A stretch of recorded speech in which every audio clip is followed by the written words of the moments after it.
नमस्कार दोस्तों, आप सभी का स्वागत है। इंडियन पॉलिटी का लेक्चर नंबर 86 होगा। जो आपातकालीन प्रावधान थे जिन्हें हमने पढ़ना शुरू किया था, पिछले लेक्चर में हमने नेशनल इमरजेंसी पढ़ा। आर्टिकल 352 में जो नेशनल इमरजेंसी के बारे में जितनी भी तथ्य थे, जितने भी इम्पोर्टेंट बातें थी, सब आपने पढ़ ली। और आज के इस लेक्चर में आर्टिकल 356 पढ़ेंगे, प्रेसिडेंट रूल। राज्यों के अंदर जो राष्ट्रपति शासन लगता है उसके बारे में जितने भी तथ्य होंगे सब आपको बताए जाएंगे। बहुत ही इंटरेस्टिंग ये टॉपिक है और बहुत ही विवादित है। हमारे भारत संविधान में सबसे ज़्यादा विवादित जो भी बातें हैं, जो भी प्रावधान हैं, उनमें से राष्ट्रपति शासन भी है एक। जब हमारे संविधान निर्माताओं ने, जिन्होंने हमारा संविधान बनाया, उन्होंने जब इसे जोड़ा था, उन्होंने कभी सपने में भी नहीं सोचा था कि इसका इतना दुरुपयोग होगा। लगभग 120 से ज़्यादा बार राष्ट्रपति शासन लगाया जा चुका है। इसी के बारे में डिटेल में पढ़ेंगे हम।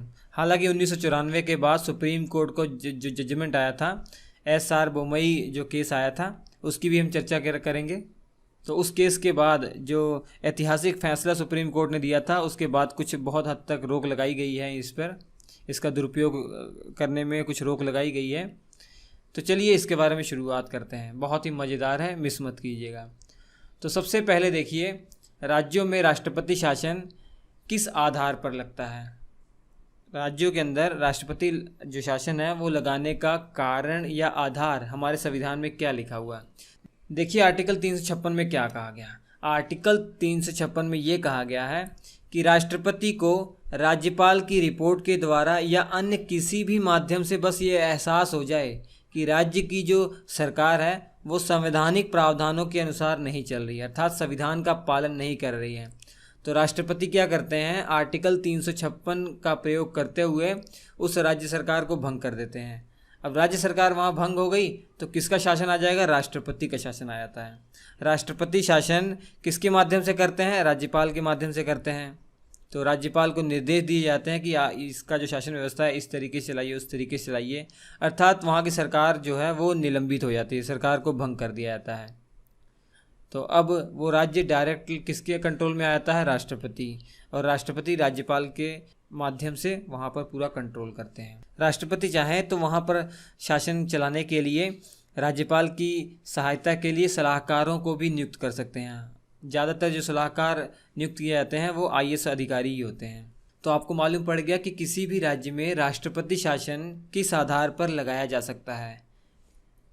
अगर राज्यपाल ने रिपोर्ट बनाकर भेज दिया है राष्ट्रपति के पास कि यहाँ का जो शासन व्यवस्था है वो संविधान के अनुसार नहीं चल रहा है, संवैधानिक प्रावधानों के अनुसार नहीं चल रहा है, या किसी अन्य माध्यम से भी राष्ट्रपति को यह एहसास हो जाए कि उस राज्य के अंदर जो शासन व्यवस्था है वो संविधान के अनुसार काम नहीं कर रही है, वहाँ पर जो कॉन्स्टिट्यूशनल मशीनरी है वो फेल हो गई है, तो राष्ट्रपति को अधिकार है वहाँ पर राष्ट्रपति शासन लगा सकते हैं। एक नोट लिख लीजिएगा, आर्टिकल 365। बहुत कन्फ्यूज़न होता है बच्चों को। आर्टिकल 365 में क्या लिखा हुआ है, आर्टिकल 365 में यही लिखा हुआ है कि यदि राज्य केंद्र के द्वारा दिए गए निर्देशों का पालन नहीं करती है तब भी राष्ट्रपति ये मान सकते हैं कि राज्य सरकार संवैधानिक प्रावधानों के अनुसार काम नहीं कर रही है। तो आर्टिकल 365 में बस यही कहा गया है कि अगर राज्य जो है केंद्र की बातें नहीं मान रही है तो राष्ट्रपति ये मान सकते हैं कि जो राज्य है वो संविधान के अनुसार काम नहीं कर रही है। अगर राज्य संविधान के अनुसार काम नहीं कर रही है तो राष्ट्रपति करते हैं क्या है, राष्ट्रपति शासन लगाते हैं। तो राष्ट्रपति शासन लगाएंगे आर्टिकल 356 के तहत है, ठीक है। राज्यों में आर्टिकल 356 के तहत ही राष्ट्रपति शासन लग सकता है। बहुत सारे स्टूडेंट ये सोचते हैं कि आर्टिकल 356 के अनुसार भी राष्ट्रपति शासन लगाया जा सकता है और आर्टिकल 365 के अनुसार भी नहीं। आर्टिकल 365 तो राष्ट्रपति की एक तरीके से मदद कर रहा है, राष्ट्रपति को ये बता रहा है, सूचना दे रहा है कि अगर राज्य ने केंद्र की बातें नहीं मान रहे हैं तो आप ये समझ लीजिए कि वहाँ का जो संवैधानिक तंत्र है वो फेल हो चुका है। अब उसके बाद क्या करना है वो राष्ट्रपति देखेंगे। राष्ट्रपति करेंगे क्या, आर्टिकल 356 का प्रयोग करते हुए वहाँ पर राष्ट्रपति शासन लागू कर देंगे, ठीक है। बहुत सारे कारण हैं राष्ट्रपति शासन लागू करने के। तो पहला कारण तो यही है कि अगर राज्यपाल रिपोर्ट बनाकर देते हैं राष्ट्रपति को कि यहाँ की जो शासन व्यवस्था है वो संविधान के अनुसार काम नहीं कर रही है, तो राष्ट्रपति क्या करते हैं, वहाँ पर प्रेसिडेंट रूल लगा देते हैं, राष्ट्रपति शासन लगा देते हैं। दूसरा तरीका ये है कि केंद्र को ये मालूम पड़ जाए केंद्र की बातें राज्य नहीं मान रहा है, तब भी राष्ट्रपति वहाँ पर राष्ट्रपति शासन लागू कर सकते हैं। और भी सिचुएशन आती हैं, जैसे जब चुनाव हो जाते हैं, चुनाव के बाद जब किसी भी पार्टी को बहुमत नहीं मिलता है और कोई भी पार्टी सरकार बनाने का दावा नहीं करती है, तो राष्ट्रपति वहाँ पर राष्ट्रपति शासन लागू कर सकते हैं। तो राज्यपाल एक रिपोर्ट भेजेंगे राष्ट्रपति को, बोलेंगे कि यहाँ पर जो पार्टियाँ जीत कर आई हैं वो दावा नहीं कर रही हैं यहाँ पर जो है सरकार बनाने का, तो यहाँ पर सरकार बन नहीं पा रही है, तो आप यहाँ पर प्रेसिडेंट रूल लगा दीजिए। तो जो राज्यपाल को ये अधिकार है राष्ट्रपति शासन के सिफारिश करने का, इसी राज्यपाल की जो शक्ति ने बहुत सारे विवाद उत्पन्न किए हैं। हालांकि जो ये शक्ति है ये विवेक शक्ति है, विवेकाधीन शक्ति है, अर्थात इस शक्ति का प्रयोग करने के लिए राज्यपाल को राज्य सरकार की ज़रूरत नहीं पड़ती है, अर्थात मंत्रिपरिषद की सलाह की आवश्यकता नहीं पड़ती है। तो आपको ये मालूम पड़ गया कि किस आधार पर या क्या कारण है राज्यों के अंदर राष्ट्रपति शासन लागू किया जाता है। अब बात उठती ये है कि जो राष्ट्रपति शासन है इसके लागू करने की प्रक्रिया क्या है। अगर राष्ट्रपति के पास सिफारिश आई राज्यपाल की, तो राष्ट्रपति ने घोषणा कर दी कि हाँ अब इस राज्य में राष्ट्रपति शासन लागू होगा, लेकिन जब भी राष्ट्रपति शासन की वो घोषणा करेंगे उसके 2 महीने के अंदर अंदर, कितने महीने के, 2 महीने के अंदर अंदर संसद के दोनों सदनों के द्वारा स्वीकृति मिल जानी चाहिए। हालांकि जो ये स्वीकृति है ये साधारण बहुमत से ही मिलती है। जैसे नेशनल इमरजेंसी में आपने देखा कि विशेष बहुमत का प्रयोग होता है, यहाँ पर साधारण बहुमत से ही स्वीकृति मिल जाती है। दोनों सदनों से अगर ये पास हो जाता है, अर्थात दोनों सदनों के द्वारा स्वीकार कर लिया जाता है राष्ट्रपति शासन को, तो उसके बाद 6 महीने के लिए लगाया जाता है। ठीक है, राष्ट्रपति शासन जो है वो 6 महीने के लिए चलता रहता है और अधिकतम 3 वर्षों तक रह सकता है।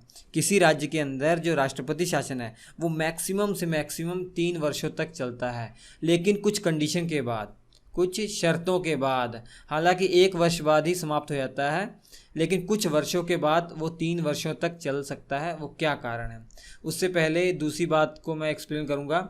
जैसे आपको बताया कि 2 महीने के अंदर संसद के दोनों सदनों के द्वारा अनुमोदन करना पड़ेगा या स्वीकृति करनी पड़ेगी, तभी जाकर ये 6 महीने के लिए कंटिन्यू होगा। लेकिन अगर राज्यसभा ने अनुमोदन कर दिया, मान लीजिए, क्योंकि वो स्थायी सदन है, कभी विघटित तो होगी नहीं, लेकिन अनुमोदन करने से पहले अगर लोकसभा विघटित हो जाए तब क्या होगा, तो नई लोकसभा का जब गठन होगा तो जो पहली बैठक होगी उस पहली बैठक से 30 दिन के अंदर अंदर फिर से लोकसभा को अनुमोदन करना पड़ेगा, स्वीकार करना पड़ेगा, अर्थात साधारण बहुमत से प्रस्ताव पारित करना पड़ेगा उस सदन में, तभी जाकर वो 6 महीने के लिए कंटिन्यू रहेगा। अब 6 महीने तक बढ़ गया। अब 6 महीना जब समाप्त होने वाला होगा उससे पहले संसद के दोनों सदनों के द्वारा फिर से स्वीकार करना पड़ेगा, यही प्रोसीजर फिर से करना पड़ेगा। दोनों सदनों के द्वारा साधारण बहुमत से इसे स्वीकार करना पड़ेगा। अगर लोकसभा और राज्यसभा फिर से स्वीकार कर लेते हैं तो फिर से 6 महीने के लिए बढ़ जाएगा। तो 6 महीने के लिए पहले बढ़ा, फिर 6 महीने के लिए बढ़ गया, तो 1 साल हो गया पूरा। अब 1 साल के बाद 2 कंडीशन अगर पूरी होगी तभी जाकर किसी राज्य में जो राष्ट्रपति शासन है वो 3 वर्षों तक लग सकता है। तो आप समझिए, पहले राष्ट्रपति ने राष्ट्रपति शासन की घोषणा की तो वो 6 महीने के लिए लागू हो गया। 6 महीने के लिए लागू हुआ, फिर से संसद ने, मान लीजिए संसद के दोनों सदनों ने इसे स्वीकार कर लिया और 6 महीने के लिए फिर बढ़ा दिया। अब संसद के दोनों सदनों के द्वारा स्वीकार करने पर आगे और नहीं बढ़ाया जा सकता जब तक 2 कंडीशन फॉलो ना हो। 2 कंडीशन कौन सी है? यदि संपूर्ण भारत में अथवा पूरे राज्य में जहाँ पर राष्ट्रपति शासन लगाना है या किसी भी भाग में राष्ट्रीय आपात की घोषणा लागू है तब, तथा चुनाव आयोग ये लिखित रूप में प्रमाणित कर दे कि उस राज्य के अंदर विधानसभा चुनाव नहीं कराए जा सकते। अगर ये दोनों कंडीशन फॉलो हो जाती हैं तभी संसद को स्वीकार करना पड़ता है, तब जाकर और आगे बढ़ाया जाता है समय। ठीक है, ऐसे बढ़ाते बढ़ाते केवल 3 वर्षों तक मैक्सिमम बढ़ा सकते हैं। किसी भी राज्य में अधिकतम जो राष्ट्रपति शासन है वो 3 वर्षों तक ही लग सकता है। ठीक है, वैसे देखा जाए 1 वर्ष ही है। 1 वर्ष के बाद ये 2 कंडीशन पूरी होंगी तभी टोटल 3 वर्ष राष्ट्रपति शासन लागू होगा। और 3 वर्ष जब हो जाएंगे उसके बाद चुनाव करवाने ही पड़ेंगे किसी भी केस में। और जो 2 शर्तें हैं ना, ये 44वां संविधान संशोधन 1978 के द्वारा जोड़ी गई हैं। इसमें ये कहा गया है कि जब किसी राज्य के अंदर राष्ट्रपति शासन की अवधि 1 वर्ष हो गई है, उसके बाद भी अगर आपको बढ़ाना है तब भी आप बढ़ा सकते हैं, या तो पूरे देश में या उस राज्य में या किसी भाग में नेशनल इमरजेंसी लागू हो और चुनाव आयोग लिखित रूप में कह दे कि उस राज्य के अंदर अभी विधानसभा चुनाव कराना कठिन है, तब जाकर राष्ट्रपति शासन लागू किया जा सकता है। ठीक है, जब चुनाव ही नहीं हो पा रहे हैं तो राष्ट्रपति शासन तो लागू होना ही पड़ेगा। तो होप आपको समझ में आ गया है कि राष्ट्रपति शासन लागू करने की प्रक्रिया क्या है। अब राष्ट्रपति शासन की समाप्ति कैसे होती है? सिंपल सी बात है, राष्ट्रपति सिंपल तरीके से एक घोषणा कर दें कि हाँ भाई अब से इस राज्य में राष्ट्रपति शासन की समाप्ति की जाती है, तो एक घोषणा के द्वारा ही वो समाप्त हो जाएगा। संसद की स्वीकृति की कोई आवश्यकता नहीं है। और दूसरा तरीका है, राष्ट्रपति ने अगर राष्ट्रपति शासन की घोषणा की है लेकिन 2 महीने के अंदर अंदर संसद के किसी भी एक सदन ने या दोनों सदनों ने ये स्वीकार नहीं किया, अनुमोदन नहीं दिया, तब भी राष्ट्रपति शासन नहीं लागू होगा, वो समाप्त हो जाएगा। ठीक है, तो संसद की भी स्वीकृति अनिवार्य है। इसके अलावा न्यायालय भी इसे समाप्त कर सकती है। अब न्यायालय जो है, हमारी सुप्रीम कोर्ट और हाई कोर्ट, उसको अधिकार है जुडिशियल रिव्यू का। वो चेक कर सकती है कि जो राष्ट्रपति शासन लागू किया गया है वो सही कारणों से लागू किया गया है कि नहीं। अगर सुप्रीम कोर्ट या हाई कोर्ट को लगता है कि जो राष्ट्रपति शासन लागू किया गया है ये सही कारणों से नहीं लागू किया, मनमाने तरीके से लागू किया गया है, तब उसे समाप्त किया जा सकता है, उस राष्ट्रपति शासन को समाप्त किया जा सकता है। ठीक है, इतनी बातें आप याद रखिए। और इसके बाद राष्ट्रपति शासन जब लागू हो जाता है किसी राज्य में तो उस राज्य पर क्या प्रभाव पड़ता है। जब भी राष्ट्रपति शासन लागू हो जाता है किसी राज्य के अंदर तो जो राज्य सरकार का कार्य है वो राष्ट्रपति के हाथ में आ जाता है, अर्थात पूरा प्रशासन राज्य का राष्ट्रपति के अधीन हो जाता है। और इसके अलावा वो घोषणा कर सकते हैं, राष्ट्रपति घोषणा कर सकते हैं कि संसद अब राज्य विधायिका की शक्तियों का प्रयोग करेगी, अर्थात जो राज्य सूची के विषय हैं जिन पर कानून बनाने का अधिकार राज्य सरकार को था, अब वो अधिकार संसद को मिल जाता है। अब संसद उस राज्य के लिए जहाँ पर राष्ट्रपति शासन लगा हुआ है उसके राज्य सूची के विषयों पर भी कानून बना सकता है। इसके अलावा जब राष्ट्रपति शासन लागू होता है तुरंत राष्ट्रपति मंत्रिपरिषद को भंग कर देते हैं, मंत्रिपरिषद भंग हो जाती है, सरकार का कोई वहाँ काम नहीं रहता है। इसके अलावा राष्ट्रपति को ये अधिकार है कि वो राज्य विधानसभा को विघटित या निलंबित कर सकते हैं। बहुत ही महत्वपूर्ण ये शब्द हैं। निलंबित करना अलग बात होती है, विघटित करना अलग बात होती है। विघटित मतलब भंग कर देना, फिर से विधानसभा के चुनाव होंगे। निलंबित करने का मतलब ये है कि टेम्परेरी निलंबित कर दिया, इसे बाद में बहाल किया जा सकता है, दोबारा चुनाव कराने की जरूरत नहीं है, उसी सरकार को दोबारा कुर्सी पर बैठाया जा सकता है। निलंबित करने का मतलब ये है। ठीक है, तो ये संसद को अधिकार मिल जाएगा कानून बनाने का, आपको ऑलरेडी मालूम ही है। जब सरकार की जो विधानसभा ही है वो विघटित या निलंबित हो जाएगी तो संसद पूरी तरीके से वहाँ पर कानून बनाएगी वहाँ के लिए। ठीक, इतनी बातें याद रखिए। एक नोट लिख लीजिएगा, संसद या राष्ट्रपति के द्वारा जो भी कानून बनाया जाएगा राष्ट्रपति शासन के दौरान, वो कानून तब तक चलता रहेगा जब तक राष्ट्रपति शासन वहाँ समाप्त हो जाए और उसके बाद राज्य विधायिका उसे समाप्त करने के लिए कानून पास करें। अगर ऐसा नहीं होता है तो वो राष्ट्रपति शासन के दौरान जो कानून बनाया गया है वो राष्ट्रपति समाप्ति के बाद भी चलता रहेगा। कब तक चलेगा? जब तक जो नई राज्य विधानसभा आई है गठित होकर, या उसी विधानसभा को दोबारा से गठित किया गया है, वो फिर से एक कानून पास करे जिसमें इसको समाप्त करने का प्रस्ताव लाया जाए। इसके अलावा नोट लिख लीजिएगा कि जब भी किसी राज्य के अंदर राष्ट्रपति शासन लागू होता है तो किसी भी जनता का, किसी भी नागरिक के मौलिक अधिकारों पर कोई प्रभाव नहीं पड़ता। मौलिक अधिकारों पर प्रभाव केवल नेशनल इमरजेंसी के दौरान ही पड़ता है। बहुत ही महत्वपूर्ण बिंदु है। ठीक है, और एक और नोट लिख लीजिएगा, ये तो आपको मालूम होगा, कॉमन सेंस है, कि राज्य की जो हाई कोर्ट है उसकी शक्तियों पर भी कोई प्रभाव नहीं पड़ता। भले ही पूरा राज्य का शासन केंद्र के अधीन आ जाए लेकिन हाई कोर्ट की शक्तियों पर कोई प्रभाव नहीं पड़ता क्योंकि वो एक स्वतंत्र निकाय है। होप आपको समझ में आ गया होगा। अब एक केस की बात करते हैं। SR बोमई बनाम भारत संघ केस है ये। 1994 में सुप्रीम कोर्ट ने जजमेंट दिया था। अब ये है SR बोमई, इनका पूरा नाम है सोमप्पा रेयप्पा बोमई। ये कर्नाटक के मुख्यमंत्री रह चुके हैं, हालांकि कुछ महीनों के ही मुख्यमंत्री थे। 1988 अगस्त महीने के 1988 में ये मुख्यमंत्री बने थे और इनकी सरकार 1989 में अप्रैल महीने तक चल पाई थी केवल। अब इन्होंने सरकार बनाई थी, दो पार्टियां मिलके एक सरकार बनाई थी। एक तो थी जनता पार्टी और दूसरी थी लोक दल पार्टी। दोनों ने मिलकर एक नई पार्टी बनाई जिसका नाम रखा जनता दल। तो जनता दल पार्टी ने मिलकर सरकार बनाई और इन्हें मुख्यमंत्री बनाया गया। अब उस समय जो राज्यपाल थे वेंकट सुवैया, वहाँ के राज्यपाल उस समय थे, और केंद्र में सरकार थी राजीव गांधी की।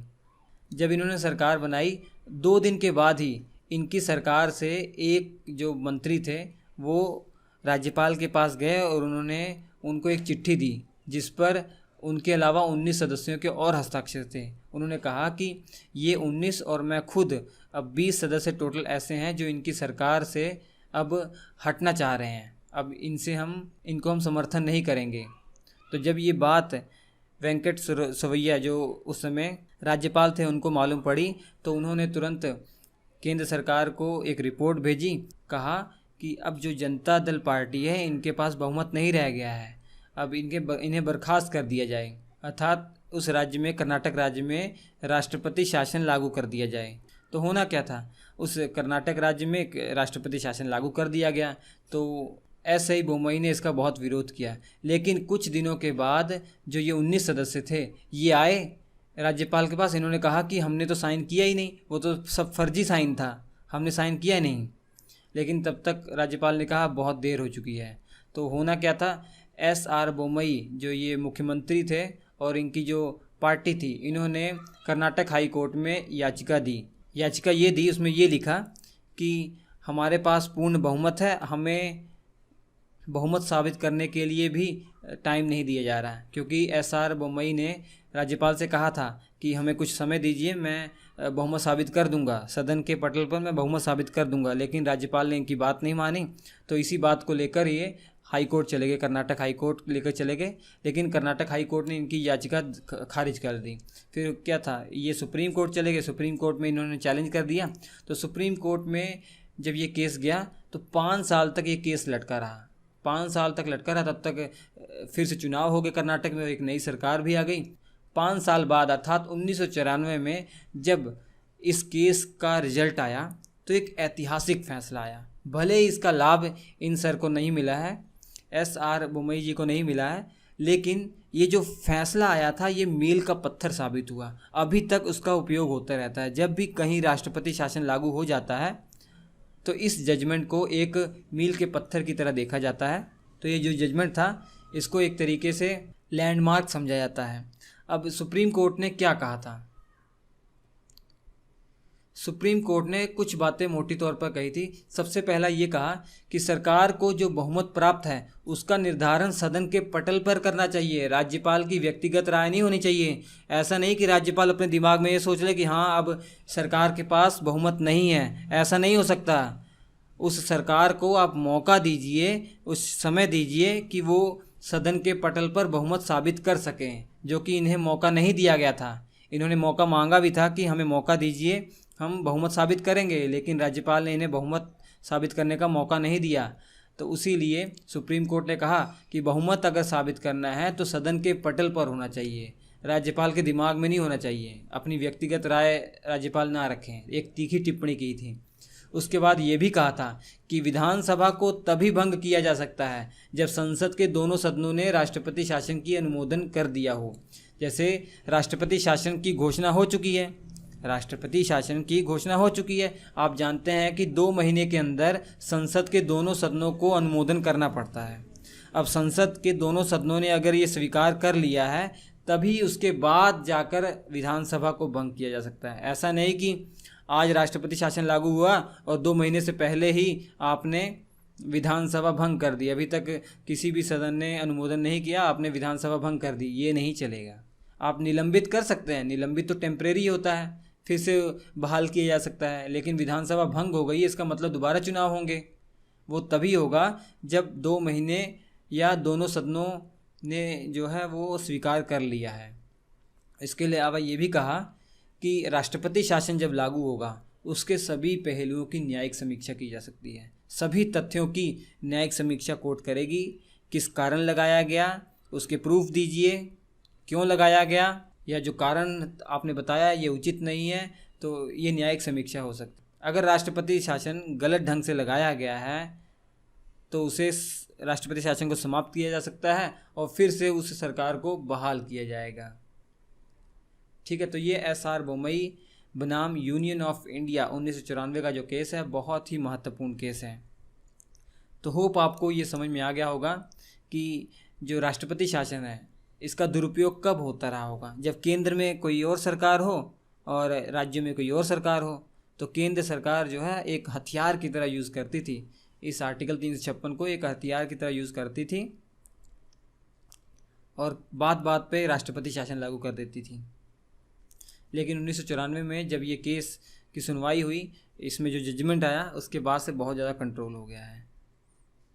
इसके अलावा कुछ तथ्य आपको मालूम होना चाहिए। सबसे पहले जो राष्ट्रपति शासन है वो कहाँ लागू हुआ था? पंजाब में लागू हुआ था। कहाँ लागू हुआ था? पंजाब में। कब लागू हुआ था? 1951 में। अब ये पूछा जाए सबसे ज़्यादा बार जो राष्ट्रपति शासन है वो कहाँ लागू हो चुका है, तो राइट आंसर है मणिपुर में। ठीक है, कहाँ पे कितनी बार लागू हुआ? आपको मालूम है 10 बार लागू हो चुका है। एक बार और एक सिचुएशन आई थी, 1978 का मामला था। केंद्र में जनता पार्टी की सरकार थी। जब जनता पार्टी की सरकार आई उन्होंने भारत के अंदर 9 राज्य ऐसे थे जहां पर कांग्रेस सरकार थी, उन 9 राज्यों की सरकार को बर्खास्त कर दिया, वहां पर राष्ट्रपति शासन लागू कर दिया। और उसके बाद 1980 में फिर से कांग्रेस सरकार आई और कांग्रेस सरकार ने भी यही गलती दोहराई। उन्होंने भी 9 राज्य के अंदर जो गैर कांग्रेसी सरकारें थी उनको बर्खास्त कर दिया। तो आप देख रहे हैं कि आर्टिकल 356 का किस तरीके से दुरुपयोग किया जा रहा है। तो हमारे जो संविधान सभा वाले सदस्य थे, जो हमारे बुजुर्ग सदस्य थे, जो हमारे पूर्वज थे, जिन्होंने सोचा कि इस आर्टिकल का हम बहुत अच्छे से इस्तेमाल आगे करवाएंगे, लेकिन उन्हें ये नहीं पता था कि इसका कितना दुरुपयोग किया जाएगा। तो आपको ये कैसा लगा लेक्चर? अच्छा लगा लाइक कीजिएगा, शेयर कीजिए दोस्तों के साथ। कोई डाउट है तो कमेंट बॉक्स में ज़रूर लिखिएगा। इसके बाद हम आर्टिकल 360 के तहत जो वित्तीय आपात लगता है उसकी हम चर्चा करेंगे। नमस्कार दोस्तों, इंडियन पॉलिटी का ये लेक्चर नंबर 87 होगा। जैसा कि आप जानते हैं संविधान का भाग 18 हमारा चल रहा है। आर्टिकल 352 से लेकर 360 तक है। इसके अंदर 3 प्रकार के जो आपातकालीन प्रावधान किए गए हैं, 2 को तो हम डिस्कस कर चुके हैं। आर्टिकल 352 जो कि नेशनल इमरजेंसी की बात करता है, आर्टिकल 356 जो प्रेसिडेंट रूल, राज्यों के अंदर राष्ट्रपति शासन की बात करता है, जो कि बहुत ही कंट्रोवर्शियल होता है। भारत में लगभग 120 से ज़्यादा बार ये प्रेसिडेंट रूल लगाया जा चुका है और इसके बारे में एक महत्वपूर्ण जो केस था वो भी हमने डिस्कस किया था, एस.आर. बोम्मई वर्सेस केंद्र सरकार का जो केस था। इसके बाद हम आर्टिकल 360 पढ़ेंगे, फाइनेंशियल इमरजेंसी, वित्तीय आपात। सबसे इम्पोर्टेंट जो है आपके दोनों ही हैं, आर्टिकल 352 और 360, ये लीस्ट इम्पोर्टेंट है। तो आर्टिकल 360 के तहत फाइनेंशियल इमरजेंसी लगाई जा सकती है, देश में वित्तीय आपात लगाया जा सकता है। इसी के बारे में देखेंगे। राष्ट्रपति को अधिकार दिया गया है कि फाइनेंशियल इमरजेंसी वो लगा सकते हैं। तो चलिए पढ़ते हैं किस कारण लगाई जाती है और प्रक्रिया क्या है लगाने की, और वित्तीय आपात लगाने से प्रभाव क्या पड़ता है। सबसे पहला तो प्रश्न यही उठता है कि कारण क्या है, आखिर किस आधार पर वित्तीय आपात लगाया जा सकता है। सबसे पहले तो आप ये जानिए कि आर्टिकल 360 के अनुसार राष्ट्रपति को यह अधिकार दिया गया है। वित्तीय आपातकाल की घोषणा करने का अधिकार राष्ट्रपति को दिया गया है। अगर राष्ट्रपति को ये लग जाए, इस बात से संतुष्ट हो जाएं कि देश के अंदर ऐसी स्थिति उत्पन्न हो गई है जिसमें भारत या भारत के किसी क्षेत्र की जो वित्तीय स्थिति है वो खतरे में आ गई है, तो वो वित्तीय आपातकाल की घोषणा कर सकते हैं। किसको अधिकार है? राष्ट्रपति को अधिकार है ये घोषणा करने का। आपको ये भी मालूम होना चाहिए कि अभी तक देश में ऐसी स्थिति उत्पन्न नहीं हुई है कि वित्तीय आपात लगाना पड़े। भगवान करे ऐसी स्थिति उत्पन्न हो भी ना, तो अभी तक देश के अंदर आर्टिकल 360 का प्रयोग नहीं किया गया है, अर्थात फाइनेंशियल इमरजेंसी को नहीं लागू किया गया है। ठीक है, याद रखिएगा। लागू करने की प्रक्रिया क्या है? एक बार राष्ट्रपति जब घोषणा कर देते हैं तो 2 महीने के अंदर संसद के दोनों सदनों के द्वारा इसे भी स्वीकृति चाहिए होती है। जैसे जो राष्ट्रपति शासन की बात हमने की थी, और ये भी साधारण बहुमत से स्वीकृति चाहिए। अब संसद का दोनों सदन, लोकसभा और राज्यसभा, अगर ये अनुमोदन कर देते हैं तब ये लगी रहेगी, अनिश्चित काल तक लगी रहेगी। जैसा आपने राष्ट्रपति शासन में पढ़ा कि वो 6 महीने के लिए थी, 6 महीने में फिर से अनुमोदन करना पड़ता संसद को, ऐसे ही नेशनल इमरजेंसी में भी था। लेकिन फाइनेंशियल इमरजेंसी में एक बार दोनों सदन ने स्वीकार कर लिया 2 महीने के अंदर अंदर, तो ये हमेशा के लिए लग सकती है। इसे समाप्त केवल राष्ट्रपति के द्वारा ही किया जा सकता है। ठीक है, याद रखिएगा। और ये अनिश्चित समय तक रहेगी। राष्ट्रपति या लोकसभा अगर चाहे तो प्रस्ताव लाकर, लोकसभा में प्रस्ताव लाकर इसे समाप्त कर सकती है। अगर देखिए, राष्ट्रपति ने वित्तीय आपातकाल की घोषणा कर दी है और 2 महीने का समय है दोनों सदनों के पास इसे स्वीकृति कर देने का। राज्यसभा ने स्वीकृति दे दी है, लेकिन लोकसभा अगर स्वीकृति नहीं दे पाई, उससे पहले वो भंग हो गई, तब क्या होगा? तो नई लोकसभा का जब गठन होगा तो उसकी जो पहली बैठक होगी उसके 30 दिन के अंदर उसे स्वीकृति देनी पड़ेगी, या ये 30 दिन तक रहेगा। ठीक है, 30 दिन तक ये फाइनेंशियल इमरजेंसी लागू रहेगी। और ये भी सोचिए, जो नई लोकसभा आएगी जिसका गठन होगा, आखिर वो स्वीकृति क्यों देना चाहेगी? क्यों चाहेगी कि वो देश में वित्तीय आपात लगा रहे? तो ज़्यादातर चांस यही होते हैं कि 30 दिन के अंदर ये समाप्त हो जाती है।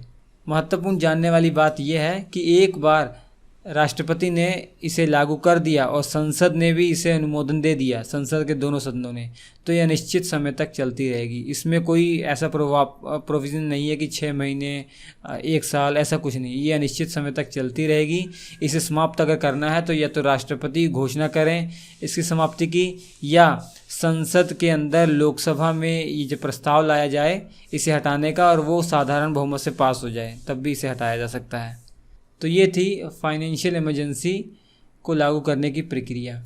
अब हम बात करेंगे घोषणा के प्रभाव। आखिर जब वित्तीय आपातकाल देश में लग जाता है तो क्या प्रभाव पड़ता है? तो सबसे पहले देखिए, राष्ट्रपति ये निर्देश दे सकते हैं कि केंद्र के अधीन जो काम कर रहे व्यक्ति हैं या सुप्रीम कोर्ट और हाई कोर्ट के जो न्यायाधीश हैं उनके वेतन और भत्तों में कटौती की जा सकती है। और दूसरा, केंद्र सरकार जो है वो राज्य सरकारों को निर्देश दे सकती है कि राज्य सरकार के अधीन जो भी सरकारी कर्मचारी काम कर रहे हैं उनकी सैलरी में कटौती की जाए। और इसके अलावा राज्य विधानमंडल में जो भी धन विधेयक पारित होंगे वो राष्ट्रपति के पास ज़रूर जाएंगे विचार विमर्श के लिए, क्योंकि धन विधेयक क्या है? पैसे ही का खर्च है, तो कहीं फालतू खर्च ना किए जाएं राज्य सरकारों के द्वारा। तो इसीलिए जो अगर धन विधेयक पारित होंगे विधानमंडल में तो उसके बाद वो राष्ट्रपति के पास जरूर जाएंगे। राष्ट्रपति उसके बाद बताएंगे इस धन विधेयक को पास होना है या नहीं, वो राष्ट्रपति बताएंगे। अब एक नोट लिख लीजिएगा कि जब भी देश में फाइनेंशियल इमरजेंसी लगती है तो राज्य की सरकार और विधानसभा को निलंबित नहीं किया जाता। ये महत्वपूर्ण तथ्य है। ठीक है, जैसे राष्ट्रपति शासन में राज्य की सरकार और विधानसभा को निलंबित किया जा सकता है, लेकिन वित्तीय आपातकाल की स्थिति में नहीं किया जाता। और एक और नोट लिखिए कि मौलिक अधिकारों पर भी कोई प्रभाव नहीं पड़ता। मौलिक अधिकारों पर कब प्रभाव पड़ता है? जब देश में नेशनल इमरजेंसी लगी हो, तब मौलिक अधिकारों पर प्रभाव पड़ता है। ठीक है, इतनी बातें आपको जानना जरूरी है। तो ये फाइनेंशियल इमरजेंसी है, ये ज़्यादा इम्पोर्टेंट नहीं है, लेकिन आर्टिकल 352 के तहत और 356 के तहत जो आपको आपातकालीन के प्रोविजंस पढ़ाए गए हैं वो ज़रूर पढ़ लीजिए। आर्टिकल 352 में नेशनल इमरजेंसी और आर्टिकल 356 के तहत राज्यों के अंदर राष्ट्रपति शासन, ये दोनों मिस मत कीजिएगा। तो आज के इस लेक्चर में इतना ही, ये छोटा सा लेक्चर था। इसके बाद हम संविधान का भाग 19 पढ़ने जा रहे हैं। स्क्रीन पर 4 लेक्चर आ रहे हैं, देख लीजिएगा। हम आपसे मिलेंगे अगले एपिसोड में, तब तक के लिए नमस्कार। नमस्कार दोस्तों, इंडियन पॉलिटी का लेक्चर नंबर 88 हम पढ़ेंगे आज। संविधान का भाग 19 है। संविधान के भाग 19 में आर्टिकल 361 से लेकर 367 तक है। महत्वपूर्ण आर्टिकल्स हैं। इस भाग का नाम है विविध प्रावधान, मिसलेनियस। इससे पहले आपने संविधान के भाग 18 तक पढ़ लिया होगा। इससे पहले जो आपातकालीन उपबंध थे, बहुत ही महत्वपूर्ण, आर्टिकल 352 से 360 तक। ये अगर नहीं पढ़ा तो वीडियो के डिस्क्रिप्शन में मैं लिंक दे दूंगा, या फोल्डर में जाइए पढ़ लीजिए, बहुत ही महत्वपूर्ण है, एग्जाम में जरूर क्वेश्चन पूछे जाएंगे। अब हम शुरुआत करेंगे संविधान का भाग 19, जिसे प्रकीर्ण कहा जाता है या विविध प्रावधान है, कुछ मिसलेनियस। तो चलिए शुरुआत करते हैं आर्टिकल 361। आर्टिकल 361 में हमारे भारत के राष्ट्रपति और राज्यों के राज्यपाल को कुछ संरक्षण प्रदान किया गया है। इसमें 4 क्लॉज दिए गए हैं, बहुत आसान भाषा में लिखा हुआ है, आप समझ जाएंगे। पहले देखिए क्या लिखा हुआ है।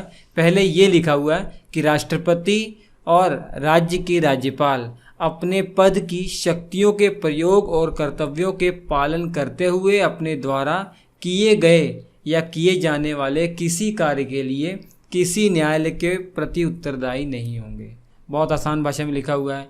जब भी राष्ट्रपति और राज्यपाल अपने पद पर बैठे रहेंगे, अपनी शक्तियों का जब इस्तेमाल करेंगे, अपने कर्तव्यों का पालन करेंगे, तो उस दौरान जो भी वो कार्य करेंगे उन कार्यों को न्यायालय के प्रति उन्हें उत्तरदायी नहीं होना पड़ेगा। अर्थात न्यायालय के प्रति वो जवाबदेही नहीं होंगे, कि जवाब न्यायालय उनसे नहीं मांगेगी कि आपने क्यों किया, ऐसा क्यों किया, ऐसा क्यों नहीं किया, आपको दंड दिया जाता है। इस लफड़े से वो दूर रहेंगे। तो बहुत आसान भाषा में आपको समझ में आ गया होगा कि राष्ट्रपति कोई भी काम करें और राज्यपाल कोई भी काम करें अपने पद पर रहते हुए, तो वो आम नागरिकों की तरह न्यायालय के प्रति उत्तरदायी नहीं होंगे। न्यायालय में उनसे सवाल जवाब नहीं पूछा जाएगा। मगर हाँ, राष्ट्रपति और राज्यपाल ने जो काम किए हैं उनकी न्यायिक समीक्षा हो सकती है। जैसे कोई कानून उन्होंने पास कर दिया है तो उसकी न्यायिक समीक्षा होगी कि वो संवैधानिक है या असंवैधानिक है। अगर मान लीजिए इनके द्वारा जो कानून पास किया गया है वो असंवैधानिक है, तब क्या होगा, तो वो कानून निरस्त किया जाएगा, ना कि इन्हें पकड़ के जेल में डाल दिया जाएगा। ठीक है, ऐसा नहीं होगा, इन्हें जेल में नहीं डाला जाएगा, अर्थात इनसे सवाल जवाब नहीं किया जाएगा, बस इनके द्वारा जो कानून बनाया गया है उसे निरस्त कर दिया जाएगा। और दूसरी बात ये लिखी है कि राष्ट्रपति या किसी राज्य के राज्यपाल के विरुद्ध इनकी पदावधि के दौरान किसी न्यायालय में किसी भी प्रकार की दांडिक कार्यवाही नहीं की जा सकती या चालू नहीं रखी जाएगी। मतलब फौजदारी मामलों में, क्रिमिनल मामलों में भी इनके खिलाफ कोई कार्यवाही नहीं की जाएगी। भले ही इन्होंने कोई क्राइम कर दिया है, अपने पद पर रहते हुए कोई क्राइम कर दिया है, ऐसा तो करेंगे नहीं। पहली बात, अगर करेंगे तो इनके ऊपर महाभियोग लगा दिया जाएगा, तो न्यायालय की जरूरत ही नहीं पड़ेगी, वो बात अलग है। मान लीजिए इन्होंने कोई क्राइम कर दिया है तो फिर भी न्यायालय का इसमें कोई हस्तक्षेप नहीं रहेगा, न्यायालय में इनके खिलाफ दांडिक कार्यवाही नहीं की जा सकेगी। अगर आपके दिमाग में ये भी प्रश्न आ रहा होगा कि राष्ट्रपति या राज्यपाल बनने से पहले इनके ऊपर कोई क्रिमिनल केस होता, तो जब भी वो राष्ट्रपति या राज्यपाल बनेंगे तो उस दिन से उस केस की सुनवाई को रोक दिया जाएगा। जब ये अपने पद पूरा कर लेंगे, कार्यकाल पूरा कर लेंगे, तब उसे कंटिन्यू किया जा सकता है। तो कार्यकाल के दौरान इन पर कोई भी क्रिमिनल केस नहीं हो सकता या उसके लिए कोई कार्यवाही नहीं हो सकती। इसके अलावा राष्ट्रपति या किसी राज्य के राज्यपाल की पदावधि के दौरान उसकी गिरफ्तारी या कारावास के लिए किसी न्यायालय में कोई आदेश भी नहीं जारी किया जा सकता। मतलब ये नहीं कि कोई कोर्ट आदेश जारी कर दे कि राष्ट्रपति को 10 साल की सज़ा मिलती है, नहीं, ना उनकी गिरफ्तारी के लिए कोई आदेश जारी कर सकते हैं, ना उन्हें कोई सज़ा दी जा सकती है उनके कार्यकाल के दौरान। चौथे बात आपको याद रखनी है, चौथी बात बहुत महत्वपूर्ण है। भले ही क्रिमिनल केस, दूसरा में आपने देखा क्रिमिनल मामलों में उन्हें कोई भी कार्यवाही उनके खिलाफ नहीं होगी और उनके खिलाफ कोई केस नहीं होगा, लेकिन सिविल मामले मतलब पैसों से रिलेटेड जो मामले हैं, जैसे जो चेक बाउंस हो गए मामले हैं, ज़मीन जायदाद से संबंधित मामले हैं, तो वो सिविल मामले होते हैं। जबकि फौजदारी मतलब मामले क्या, लड़ाई झगड़े वाले, कत्ल वाले, ये फौजदारी मामले हैं। तो सिविल मामलों में उनके खिलाफ कार्यवाही हो सकती है, न्यायालय में उनके खिलाफ कार्रवाई हो सकती है, मगर यदि 2 महीने पहले जो शिकायत करता है उसने राज्यपाल या राष्ट्रपति को सूचना दे दी है, उनके ऑफिस में सूचना पहुंचा दी है कि भाई हाँ, आपके खिलाफ हम इस कोर्ट में केस करने जा रहे हैं, मेरा नाम ये है, मेरा पता ये है, सारी इन्फॉर्मेशन जो शिकायत करता है वो दे दे उनको और बता दे किस मामले में जो है हम कोर्ट में जा रहे हैं, तब उनके खिलाफ कार्रवाई की जा सकती है। ठीक, केवल सिविल मामलों में, सिविल मामलों में भी कब की जाएगी वो शर्त आपको याद रखनी है, 2 महीने पहले राज्यपाल या राष्ट्रपति को सूचना देनी पड़ती है। एक नोट लिख लीजिएगा, जो मैंने अभी आपको ऊपर बात बताई है, पहली क्लॉज में जो बात बताई थी कि जो राष्ट्रपति या राज्यपाल इनके द्वारा जो भी निर्णय लिए गए हैं उनकी सुप्रीम कोर्ट या हाई कोर्ट के द्वारा न्यायिक समीक्षा तो की जा सकती है, लेकिन उसके लिए इनकी कोई जवाबदेही नहीं है। मान लीजिए इन्होंने आर्टिकल 356 का प्रयोग करते हुए किसी राज्य में राष्ट्रपति शासन लागू कर दिया। हमारे राष्ट्रपति ने अगर किसी राज्य में आर्टिकल 356 का प्रयोग करते हुए राष्ट्रपति शासन लागू कर दिया तो उसकी तो न्यायिक समीक्षा हो सकती है। जो हमारी कोर्ट है वो देखेगी कि इनके द्वारा जो राष्ट्रपति शासन लगाया गया है क्या वो सही कारणों से लगाया गया है या नहीं। अगर सही कारणों से नहीं लगाया गया होगा तो इनके फैसले को रद्द कर दिया जाएगा। तो इसका मतलब ये थोड़ी ना कि इनको जेल में पकड़ दिया जाएगा, बंद कर दिया जाएगा कि आपने तो गलत डिसीजन ले लिया, ऐसा कैसा आपने कर दिया, इनको जेल में बंद कर दिया जाएगा। ऐसा तो नहीं होगा। क्यों नहीं होगा? क्योंकि आर्टिकल 361 के तहत इन्हें संरक्षण प्रदान किया गया है। होप आपको समझ में आ गया होगा आर्टिकल 361। अब आर्टिकल 361A संविधान में बाद में जोड़ा गया है 1978 में। 44वां संविधान संशोधन जब हुआ था, जनता पार्टी उस समय सरकार थी, तब इस जो है आर्टिकल को जोड़ा गया। इसके माध्यम से संसद और राज्य विधानमंडल की कार्यवाहियों के प्रकाशन का कुछ संरक्षण प्रदान किया गया। अर्थात कोई भी व्यक्ति अब से क्या होगा, संसद के किसी भी सदन अर्थात लोकसभा या राज्यसभा और राज्य विधानमंडल के भी किसी सदन, मतलब राज्य विधानमंडल के दोनों सदन कौन कौन से हैं, विधानसभा और विधान परिषद की जो कार्यवाहियां होती हैं उनका प्रकाशन वो समाचार पत्रों में भी कर सकता है, न्यूज़ चैनल के माध्यम से भी कर सकता है और अन्य कोई माध्यम है तो उसमें भी कर सकता है। तो इसके लिए उसे दंड नहीं दिया जाएगा। उसे दंड तभी दिया जाएगा जब ऐसा लगेगा उसने इन प्रकाशन का गलत इस्तेमाल किया, दुरुपयोग किया है, तब उसे दंडित किया जा सकता है। उससे पहले इसे दंडित नहीं किया जाएगा। लेकिन हाँ, ये याद रखिए, सदन की जो गुप्त बैठकें होती हैं उनका प्रकाशन नहीं किया जा सकता। अगर उनका प्रकाशन करेगा तो उसे दंडित किया जाएगा। तो आपको समझ आया कि नहीं? संसद और राज्य विधानमंडल की जो कार्यवाहियाँ होती हैं उसके प्रकाशन से रिलेटेड संरक्षण प्रदान किया गया है कि कोई भी व्यक्ति, भारत का कोई भी व्यक्ति संसद के अंदर 2 सदन है, लोकसभा और राज्यसभा की जो कार्यवाहियाँ सत्र चल रहा है उसका प्रकाशन करना चाहे न्यूज़ चैनल के माध्यम से वो कर सकता है, समाचार पत्र के माध्यम से वो बता सकता है और किसी माध्यम से वो कर सकता है। ये उसको अधिकार दिया गया है, उस व्यक्ति को अधिकार दिया गया है, लेकिन उसका दुरुपयोग नहीं करना पड़ेगा उसको। इसके बाद आर्टिकल 362 जो था उसे हटा दिया गया है, निरसित कर दिया गया है। कब हटाया गया? 26वां संविधान संशोधन 1971 में आया था, तब उसे निरसित कर दिया गया है। अब आर्टिकल 363 के अनुसार ये प्रावधान किया गया है कि जब हमारे देश के अंदर ब्रिटिश शासन व्यवस्था थी, आज़ादी से पहले अंग्रेज़ों का राज था, तो जब हमें आज़ादी मिलने ही वाली थी तो कई देसी रियासतें हमारे साथ जुड़ी थी। तो उन देसी रियासतों के साथ हमने कुछ संधियां की थी, कुछ समझौते किए थे। तो वो संधि और समझौते जो थे वो आज़ादी के बाद भी मान्य होंगे, यही लिखा है आर्टिकल 363 में। और इसमें ये भी लिखा है अगर उन संधि और समझौतों से रिलेटेड कोई विवाद उत्पन्न होता है संविधान लागू होने के बाद, अर्थात 1950 26 जनवरी 1950 के बाद इन संधि और समझौतों से रिलेटेड कोई विवाद उत्पन्न होता है तो उस विवाद का जो समाधान है वो संसद करेगी, कोर्ट नहीं करेगी, न्यायालय इस पर कोई हस्तक्षेप नहीं करेगी। इसका समाधान जो है वो संसद बन करेगी, संसद कानून बनाकर करेगी। तो आपको समझ में आ गया होगा आर्टिकल 363 में क्या कहा गया है। आर्टिकल 363 ये जो देसी रियासतें थी उनके लिए ये प्रावधान किया गया था, उनसे जो हमने संधि समझौते किए थे उनके रिलेटेड प्रावधान किया गया था। महत्वपूर्ण नहीं है, महत्वपूर्ण है आर्टिकल 363A। इसे भी 26वां संविधान संशोधन 1971 के तहत जोड़ा गया है। जब आर्टिकल 362 को हटाया था हमने ना, उस दौरान आर्टिकल 363A को जोड़ लिया था। इसमें यह कहा गया है कि जो देसी रियासतों के राजा थे ना, उनके जो वंशज चले आ रहे हैं उनके साथ हमने जो समझौते किए थे उससे संबंधित उन्हें जो कुछ हमने निजी अधिकार दे दिए थे, बहुत स्पेशल अधिकार पावर्स दे दी थी, वो अब समाप्त किए जाते हैं।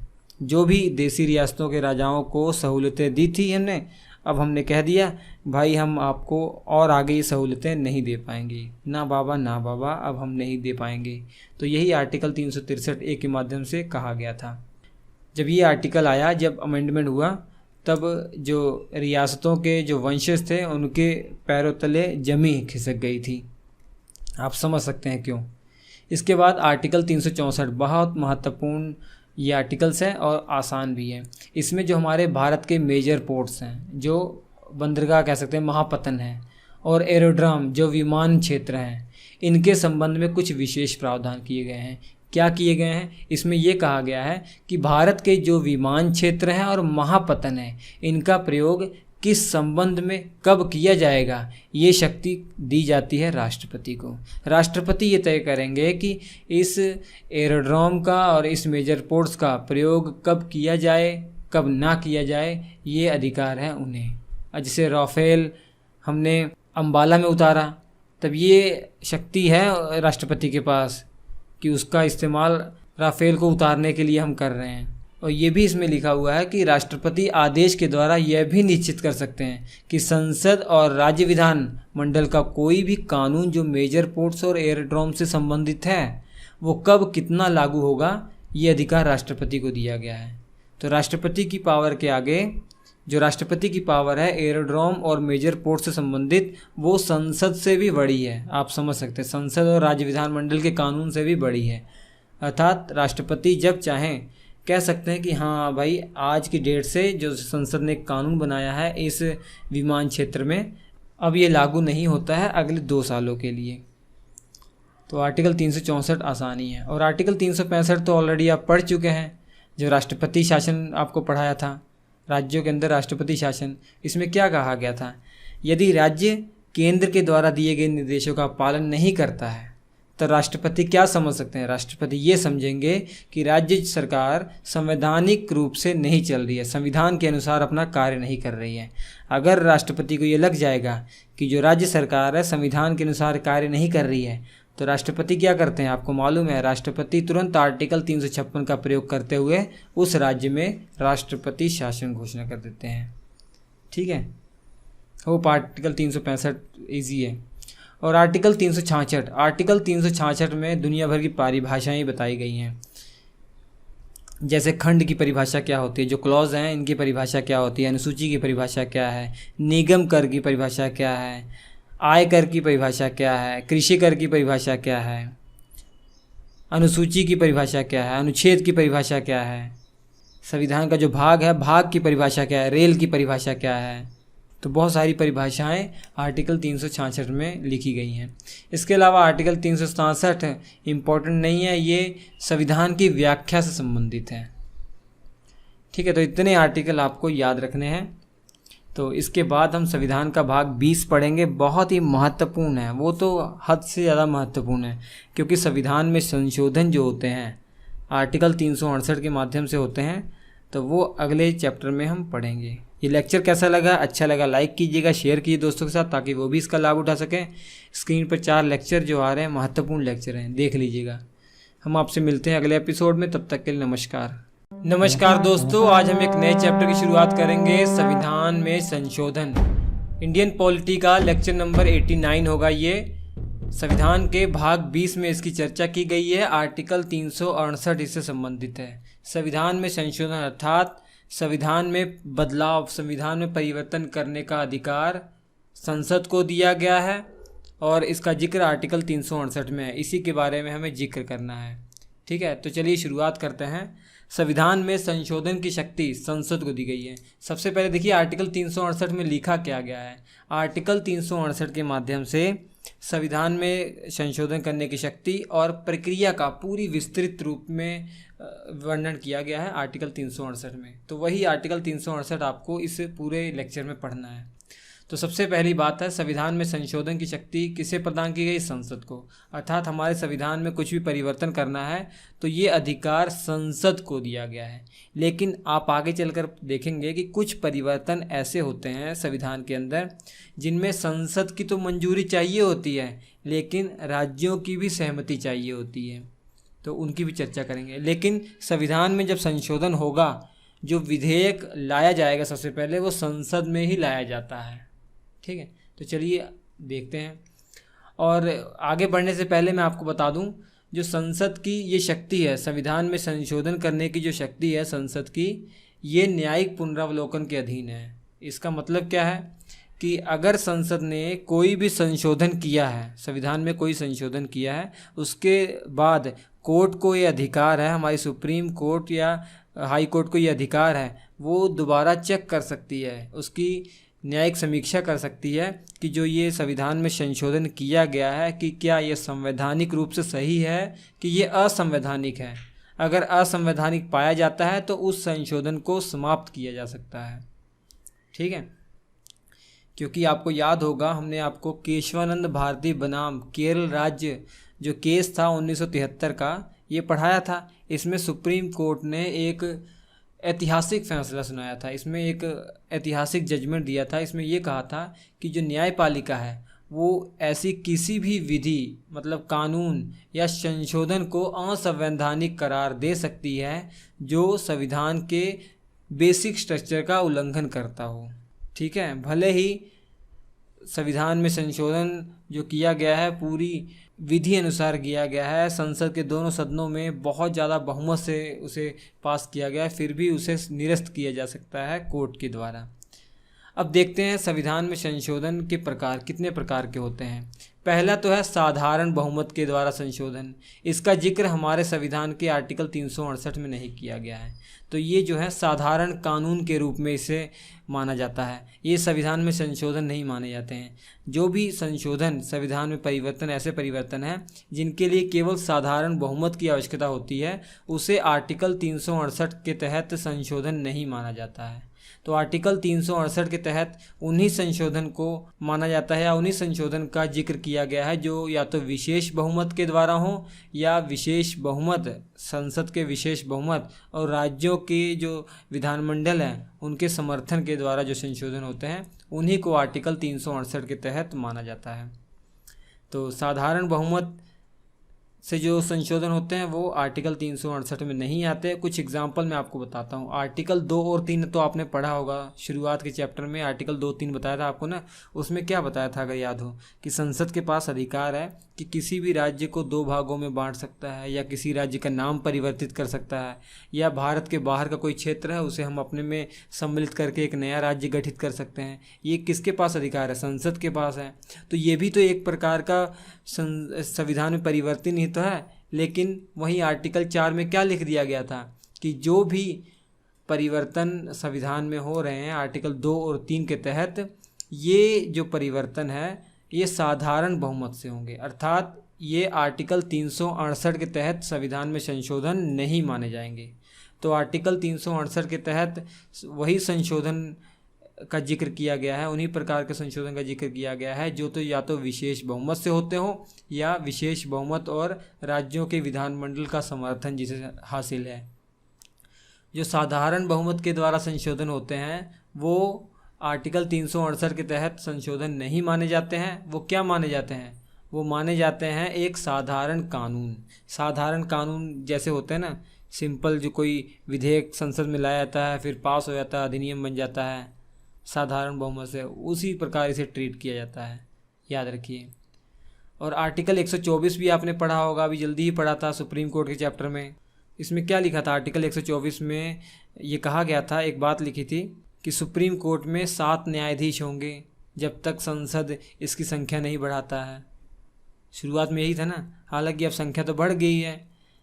तो संख्या बढ़ाने का अधिकार किसको दिया है? संसद को।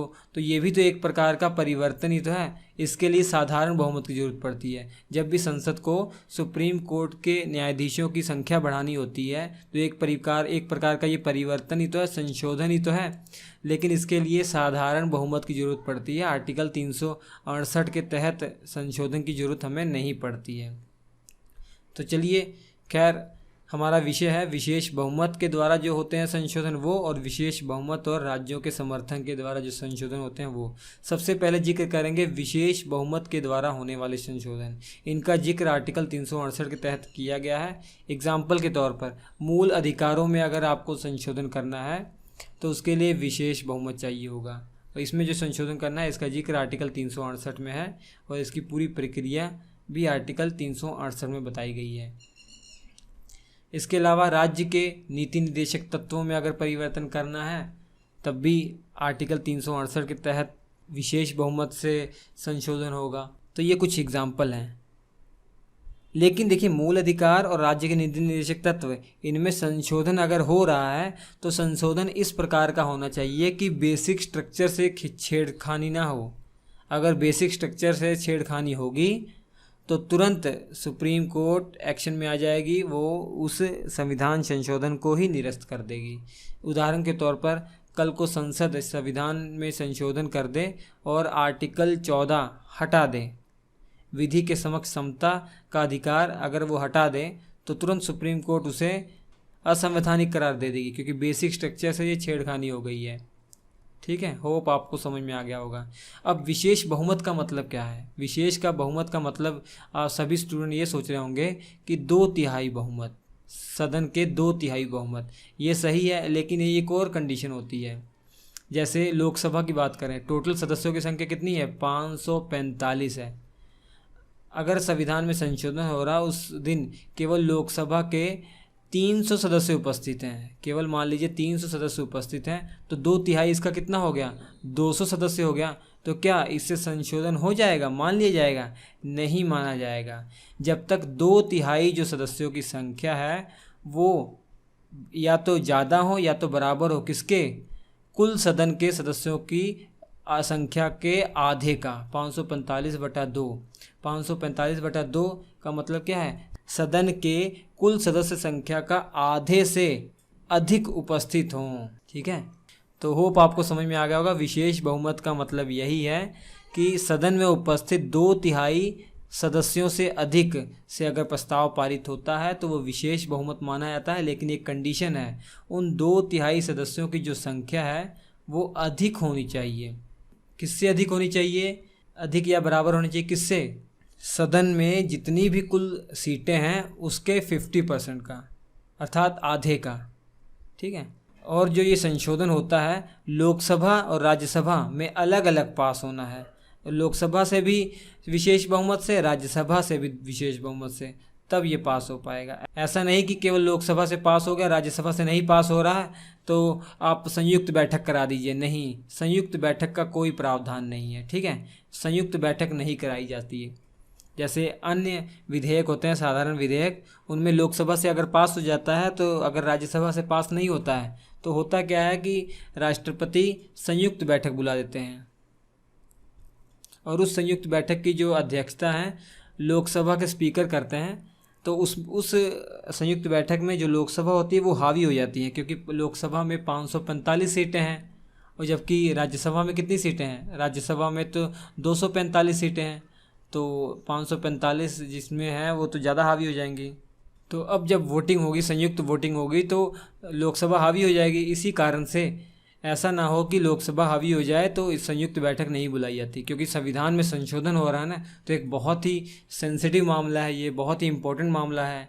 ऐसा ना हो कि लोकसभा में कोई बहुत मेजोरिटी में सरकार आई है तो वो इसका फ़ायदा उठा के इसे पास करा ले और आसानी से संशोधन हो जाए। इसी कारण से अलग अलग सदन के अलग अलग सदनों में ये 2/3 बहुमत या विशेष बहुमत से पास होना ज़रूरी है। ठीक है, होप आपको समझ में आ गया होगा। इसके बाद कुछ मामले ऐसे होते हैं जिन्हें विशेष बहुमत के साथ साथ राज्यों के भी समर्थन की ज़रूरत होती है। ऐसे मामले जो संघात्मक शासन व्यवस्था से जुड़े हों, उनमें अगर संशोधन करना है तो विशेष बहुमत तो चाहिए ही होता है। लोकसभा और राज्यसभा का विशेष बहुमत हो गया, पास हो गया, तो उसके बाद राज्यों के पास जाएगा। राज्य की विधानमंडल से भी वो पास होना ज़रूरी है, तब जाकर वो संशोधन माना जाएगा। तो क्या सभी राज्य की विधानमंडलों में पास होना जरूरी है? नहीं, जितने भी राज्य हैं सभी राज्य की विधानमंडलों में जाएगा। लेकिन अगर 50% या इससे अधिक राज्य की विधानमंडलों से वो प्रस्ताव पारित हो जाता है केवल साधारण बहुमत से, ऐसा नहीं है कि वहाँ भी विशेष बहुमत, साधारण बहुमत से ये प्रस्ताव पारित हो जाता है तो संशोधन मान लिया जाता है। ठीक है, और ये भी जो संशोधन है आर्टिकल 368 के तहत ही माना जाता है। जैसे आर्टिकल 54 और आर्टिकल 55 आपने पढ़ा हो, अगर आर्टिकल 54 में राष्ट्रपति के निर्वाचन की बात की गई है। और आर्टिकल 55 में आपने क्या पढ़ा था, राष्ट्रपति का जो निर्वाचन है उसकी प्रक्रिया के बारे में बात की गई है। इसमें अगर कोई परिवर्तन करना है तो केवल लोकसभा और राज्यसभा से विशेष बहुमत से काम नहीं चलेगा। लोकसभा राज्यसभा से पास हो जाए और राज्यों की विधानमंडल कम से कम 50% राज्यों की विधानमंडल से ये साधारण बहुमत से प्रस्ताव पारित हो जाए, तब जाकर ये परिवर्तन हो सकता है। तब जाकर राष्ट्रपति का जो निर्वाचन प्रक्रिया है उसमें परिवर्तन हो सकता है। इसके अलावा आर्टिकल 73 भी आपने पढ़ा होगा, जो संघ की कार्यपालिका जो शक्ति है इसका अगर विस्तार करना है और विस्तार करना है, इसमें परिवर्तन करना है, तो ये भी एक संघात्मक ढांचे के साथ जुड़ा हुआ है, तो इसके लिए भी इसी प्रकार के संशोधन की ज़रूरत है। इसके अलावा आर्टिकल 162 यही चीज़ है राज्यों के लिए। राज्य की जो कार्यपालिका शक्ति है इसमें भी अगर बदलाव करना है तब भी यही प्रोसेस करना पड़ेगा। इसके अलावा सुप्रीम कोर्ट और हाई कोर्ट से संबंधित कोई भी बात हो, केवल संख्या को छोड़कर, जो सुप्रीम कोर्ट में न्यायाधीशों की संख्या से संबंधित मामला था वो तो साधारण बहुमत से ही पास हो जाएगा। इससे रिलेटेड कोई मामला हो, जैसे सुप्रीम कोर्ट हाई कोर्ट की अधिकारिता को बदलना है या कुछ भी उसमें चेंजेस करने हैं, तो ये भी संघात्मक ढांचे के साथ जुड़ा हुआ है, तो इसमें भी परिवर्तन करने के लिए इसी प्रकार के संशोधन की आवश्यकता होती है। ठीक है, तो संयुक्त बैठक किसी भी केस में नहीं हो सकती। संविधान संशोधन होगा तो संयुक्त बैठक नहीं हो सकती है, लेकिन साधारण बहुमत के द्वारा जो संशोधन होते हैं वो तो आर्टिकल 368 के तहत माने नहीं जाते हैं, तो इनके केस में जो संयुक्त बैठक हो सकती है। अब संविधान के अंदर, संविधान के आर्टिकल 368 में संशोधन करने की शक्ति है संसद के पास, उसका जिक्र किया गया, और संविधान में संशोधन करने की प्रक्रिया, विभिन्न चरण का भी जिक्र आर्टिकल 368 में किया गया है। वो ऑलरेडी आपको मालूम पड़ गया कि एक औपचारिक रूप से आपको मैं बताता हूँ, अगर नोट करना चाहें नोट कर लीजिए। आर्टिकल 368 के तहत जो संशोधन होते हैं उनके चरण क्या हैं, विभिन्न चरण क्या हैं। सबसे पहले संसद के किसी भी सदन में लाया जाता है प्रस्ताव। अगर एक सदन से पास हो जाता है विशेष बहुमत से, तब दूसरे सदन में जाता है, वहाँ से भी पास हो जाता है।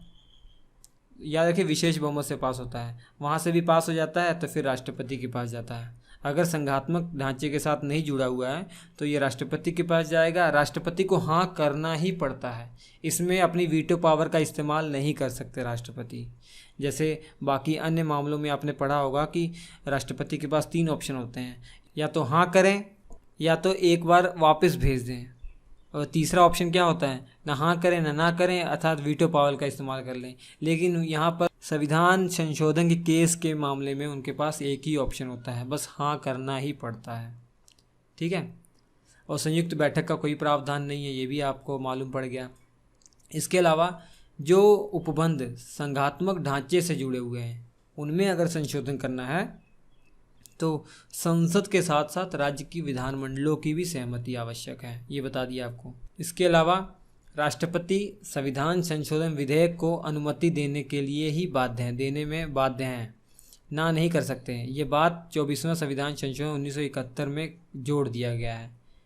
ठीक है, कह दिया गया कि राष्ट्रपति संविधान में संशोधन जब भी होगा उसमें हाँ ही करेंगे, ना नहीं कर सकते वो। और हाँ, ये भी याद रखिए कि संविधान में अगर संशोधन करना है, जो विधेयक लाए जाते हैं संसद में, उसके लिए राष्ट्रपति से पहले से अनुमति लेना आवश्यक नहीं है। जैसा आपने धन विधेयक के मामले में पढ़ा कि धन विधेयक लोकसभा में जब लाया जाएगा तो राष्ट्रपति से अनुमति लेने के बाद ही लाया जाएगा, लेकिन संविधान संशोधन जो विधेयक होते हैं वो राष्ट्रपति की अनुमति लेने की कोई आवश्यकता नहीं है। वो किसी भी सदन में लाया जा सकता है, दोनों सदनों में पास हो गया।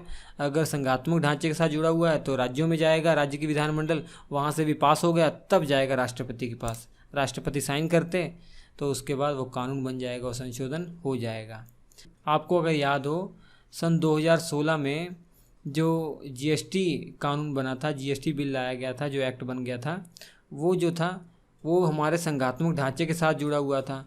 तो उस कानून को पास करने के लिए संसद की भी आवश्यकता थी और राज्य की विधानमंडलों की भी आवश्यकता थी, तो इस प्रोसेस से वो पास हुआ था। इसके अलावा सुप्रीम कोर्ट का चैप्टर हमने पढ़ाया था।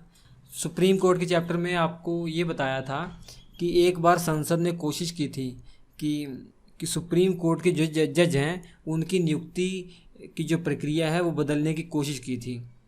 तो वो जो प्रक्रिया थी वो संविधान में संशोधन हो गया था, क्योंकि वो संघात्मक ढांचे के साथ जुड़ा हुआ है। तो लोकसभा राज्यसभा सभा से भी पास हो गया और 50% से अधिक राज्यों से भी वो पास हो गया था।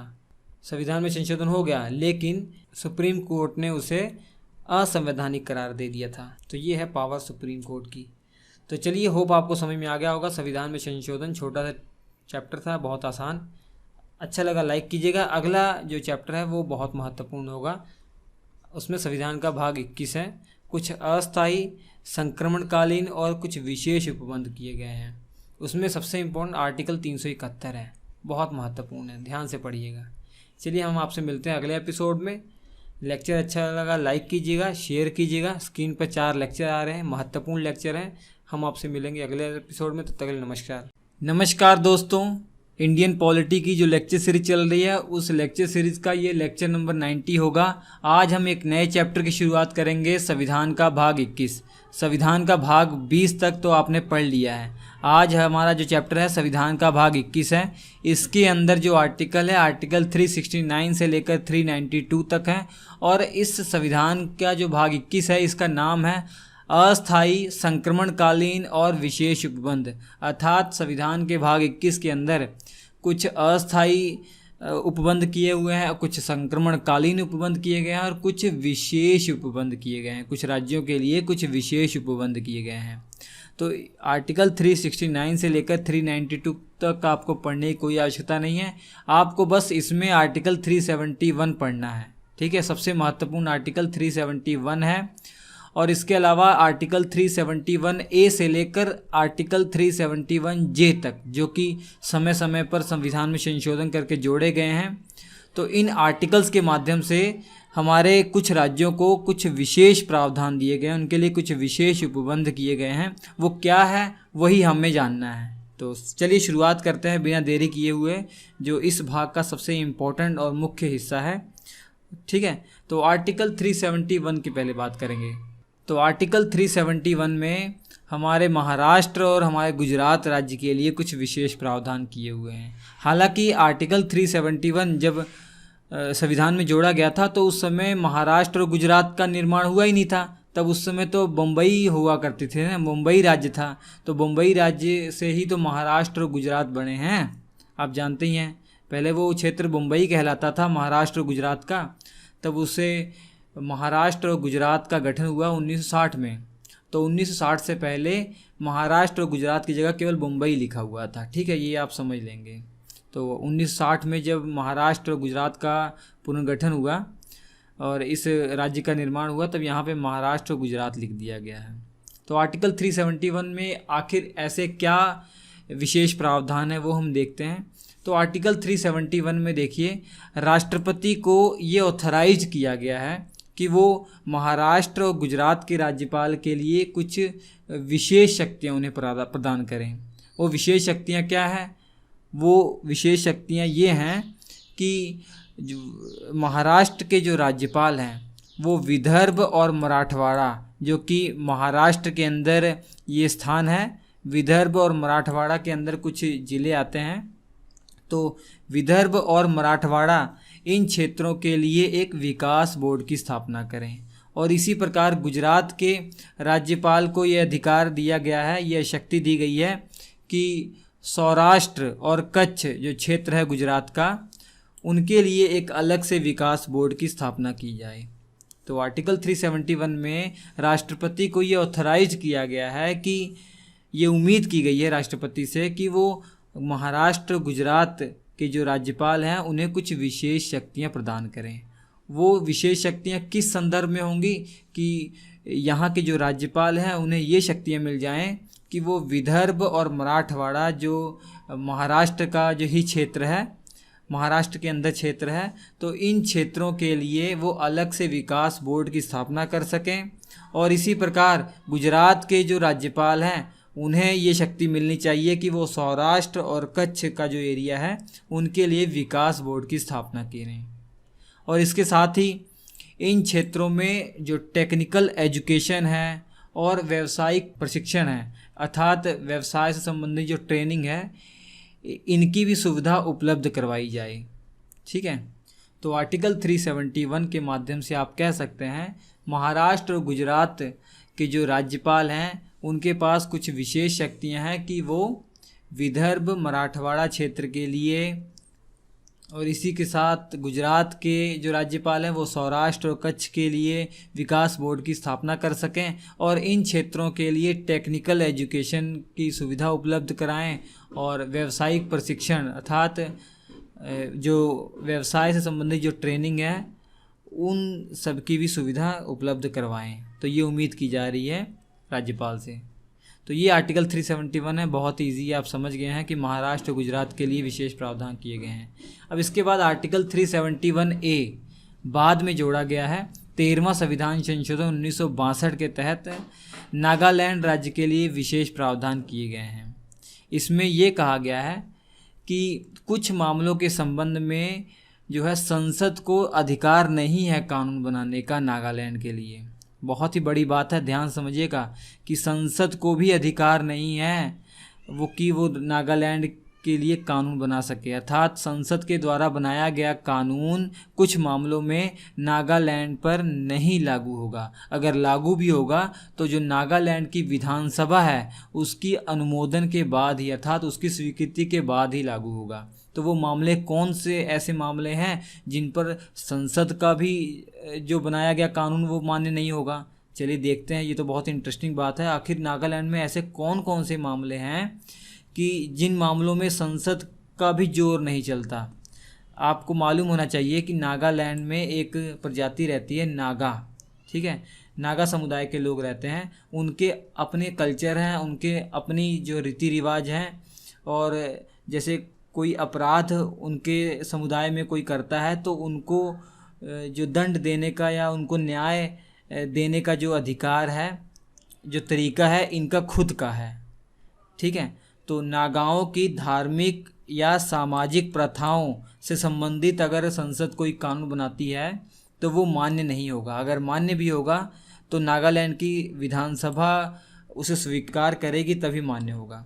और इसी के साथ नागाओं की जो प्रथा चली आ रही है, कानून और उनके जो भी नियम कानून प्रक्रियाएं हैं उनसे संबंधित या उनको बदलने के लिए संसद कोई कानून बनाएगी तो वो भी मान्य नहीं होगा। इसी के साथ ही नागा प्रथागत कानून के अनुसार दीवानी और आपराधिक न्याय प्रशासन से संबंधित अगर कोई संसद कानून बनाती है, इसका कहने का भाव ये है कि ऐसा संसद कोई कानून बना देती है जो नागाओं की दीवानी और आपराधिक मामलों में न्याय करने की शक्ति को कम करता है, तब भी वो मान्य नहीं होगा। आपको मालूम होना चाहिए कि जो नागा लोग हैं, कोई भी ऐसा मामला आता है जो दीवानी या आपराधिक मामला हो, उसमें क्या सज़ा होनी चाहिए, इनके खुद के कानून है, ये अपने हिसाब से वो करते हैं। और ये भी विशेष इनके लिए प्रावधान किया गया है नागालैंड के लिए कि नागालैंड की जो ज़मीन है और वहाँ के जो संसाधन है उस पर अपना मालिकाना हक जाहिर नहीं कर सकता है जो संसद है, ठीक है। संसद को ये अधिकार नहीं है कि वहाँ की ज़मीन को वो अपने लिए या किसी को वो हस्तांतरित कर दे, ऐसा संसद को अधिकार नहीं है। अगर वहाँ की ज़मीन का उपयोग करना है या वहाँ के संसाधनों का उपयोग करना है या किसी को हस्तांतरित करना है, किसी को ट्रांसफ़र करना है या किसी को दिलाना है, तो ये तभी पॉसिबल होगा जब राज्य की विधानसभा स्वीकार करेगी, अन्यथा नहीं। तो बाहरी जो है वहाँ पर ज़मीन भी नहीं ले सकते, आप समझ सकते हैं। तो ये नागालैंड के लिए विशेष प्रावधान है। और इसके साथ ही राज्यपाल के कुछ विशेष दायित्व हैं कि राज्यपाल को ये कहा गया है कि नागालैंड में जब तक जो स्थानीय नागा लोग हैं उनके द्वारा जो उपद्रव किए जा रहे हैं वो अब जब तक समाप्त नहीं हो जाते तब तक राज्य में कानून और व्यवस्था बनाए रखने के लिए आपको विशेष शक्ति दी जाती है, ठीक है। तो आपका कर्तव्य है कि नागालैंड में कानून व्यवस्था बनाए रखिए और अपने इस कर्तव्य का पालन करते हुए आप जो राज्य की सरकार है, वहाँ की जो मंत्री परिषद है, उनसे भी सलाह ले सकते हैं। लेकिन जो आखिरी निर्णय होगा वो आप ही का होगा, अर्थात राज्यपाल के स्वविवेक पर ही निर्भर करता है। राज्यपाल अपने स्वविवेक से नागालैंड में कानून व्यवस्था को स्थिर रखने के लिए कोई कदम उठा सकते हैं, ये कहा गया है। ठीक है, क्योंकि वहाँ के शुरुआत में क्या था, जो नागा लोग थे वहाँ पे बहुत ही उपद्रव करते थे, तो उसी को संभालने के लिए, सिचुएशन को संभालने के लिए राज्यपाल को ये अधिकार दिया गया था। तो ये राज्यपाल से अधिकार छीना भी जा सकता है, ये राष्ट्रपति के पास अधिकार है, राष्ट्रपति अगर चाहे राज्यपाल से ये अधिकार छीन सकते हैं। और इसी के साथ बहुत ही महत्वपूर्ण बात जो है आर्टिकल 371A में कही गई है, नागालैंड में एक ज़िला है त्वेनसांग, इस ज़िले के लिए 35 सदस्य वाली एक क्षेत्रीय परिषद की स्थापना करने की बात की गई है। त्वेनसांग के लिए एक क्षेत्रीय परिषद की स्थापना करने की बात आर्टिकल 371A में की गई है, और इस क्षेत्रीय परिषद में 35 सदस्य होंगे, और इसका गठन किसके द्वारा होगा, वहाँ के राज्यपाल के द्वारा गठन होगा। इनके जो भी सेवा शर्तें हैं, जो भी इनकी सैलरी होगी, जो भी इनकी योग्यता होगी, वे सब राज्यपाल निर्धारित करेंगे। ठीक है, तो होप आपको आर्टिकल 371A भी समझ में आ गया होगा कि नागालैंड के लिए क्या विशेष प्रावधान किए गए हैं। ठीक है, 13वां संविधान संशोधन 1962 किया गया था, तब ये जोड़ा गया था। इसके साथ ही 22वां संविधान संशोधन 1969 में जब किया गया था तो आर्टिकल 371B जोड़ा गया था। इसके माध्यम से असम के लिए कुछ विशेष उपबंध किए गए थे। असम के राज्यपाल को ये अधिकार दिया गया है कि वह राज्य विधानसभा के जनजातीय क्षेत्रों से चुने गए सदस्यों से एक समिति का गठन कर सकते हैं। हालांकि राज्यपाल को ये भी अधिकार दिया गया है कि वो ऐसे किसी सदस्य से मिलाकर एक समिति का गठन कर सकते हैं जिन्हें वह उचित समझें। जरूरी नहीं है कि विधानसभा के ही सदस्यों को चुनना है। आर्टिकल 370B समझ रहे हैं ना आप, क्या कहा गया है। असम के लिए विशेष प्रावधान ये किया गया है कि वहाँ के जो राज्यपाल है, असम के राज्यपाल हैं, उनके पास अधिकार है कि वो राज्य विधानसभा अर्थात असम की जो विधानसभा है उनमें तो कुछ सदस्य ऐसे होंगे जो जनजातीय क्षेत्रों से आ रहे हैं, जनजातीय क्षेत्रों का प्रतिनिधि कर रहे हैं ना, तो उन सदस्यों से मिलाकर वो एक समिति का गठन कर सकते हैं, या उन सदस्यों को मिलाकर एक समिति का गठन कर सकते हैं जिन्हें वो उचित समझें। जरूरी नहीं कि विधानसभा के ही सदस्यों को चुनना है। ठीक है, तो ये आप जान लीजिए, ये विशेष अधिकार दिए गए हैं। हालांकि आपको डाउट नहीं होना चाहिए क्योंकि आपको 5वीं और 6वीं अनुसूची बता दिया गया है। याद है कि नहीं, आपको एक अलग से चैप्टर पढ़ाया गया था कि अनुसूचित क्षेत्र और जनजातीय क्षेत्र, 4 राज्यों के जो जनजातीय क्षेत्र थे उनका जिक्र 6वीं अनुसूची में किया गया है। याद है कि सब भूल गए हैं आप? कौन कौन से राज्य थे? असम, मेघालय, त्रिपुरा और मिजोरम।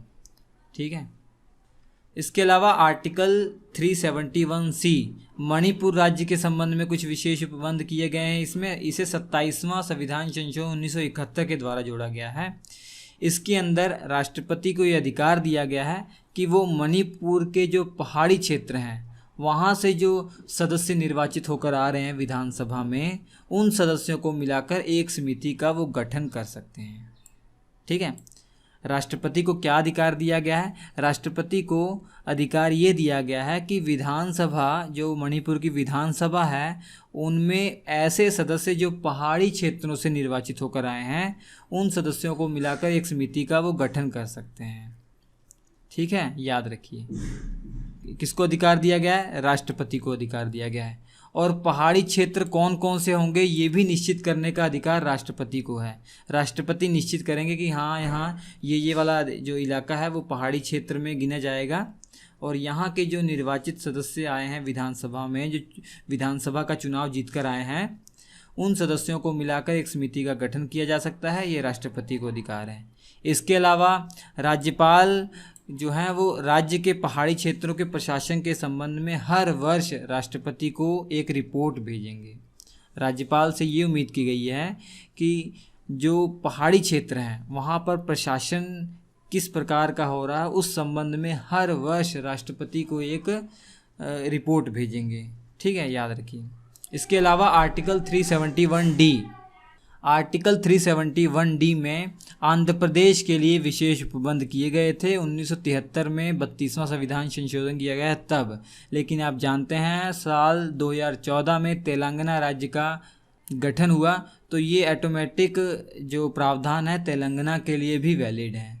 तो आंध्र प्रदेश और तेलंगाना राज्य के संबंध में कुछ जो विशेष उपबंध किए गए हैं आर्टिकल 371D में किए गए हैं। इसमें ये कहा गया है कि राष्ट्रपति को ये अधिकार दिया गया है कि वो राज्य के विभिन्न क्षेत्र में रहने वाले लोगों के लिए शिक्षा और रोजगार के समान अवसर प्रदान करेंगे।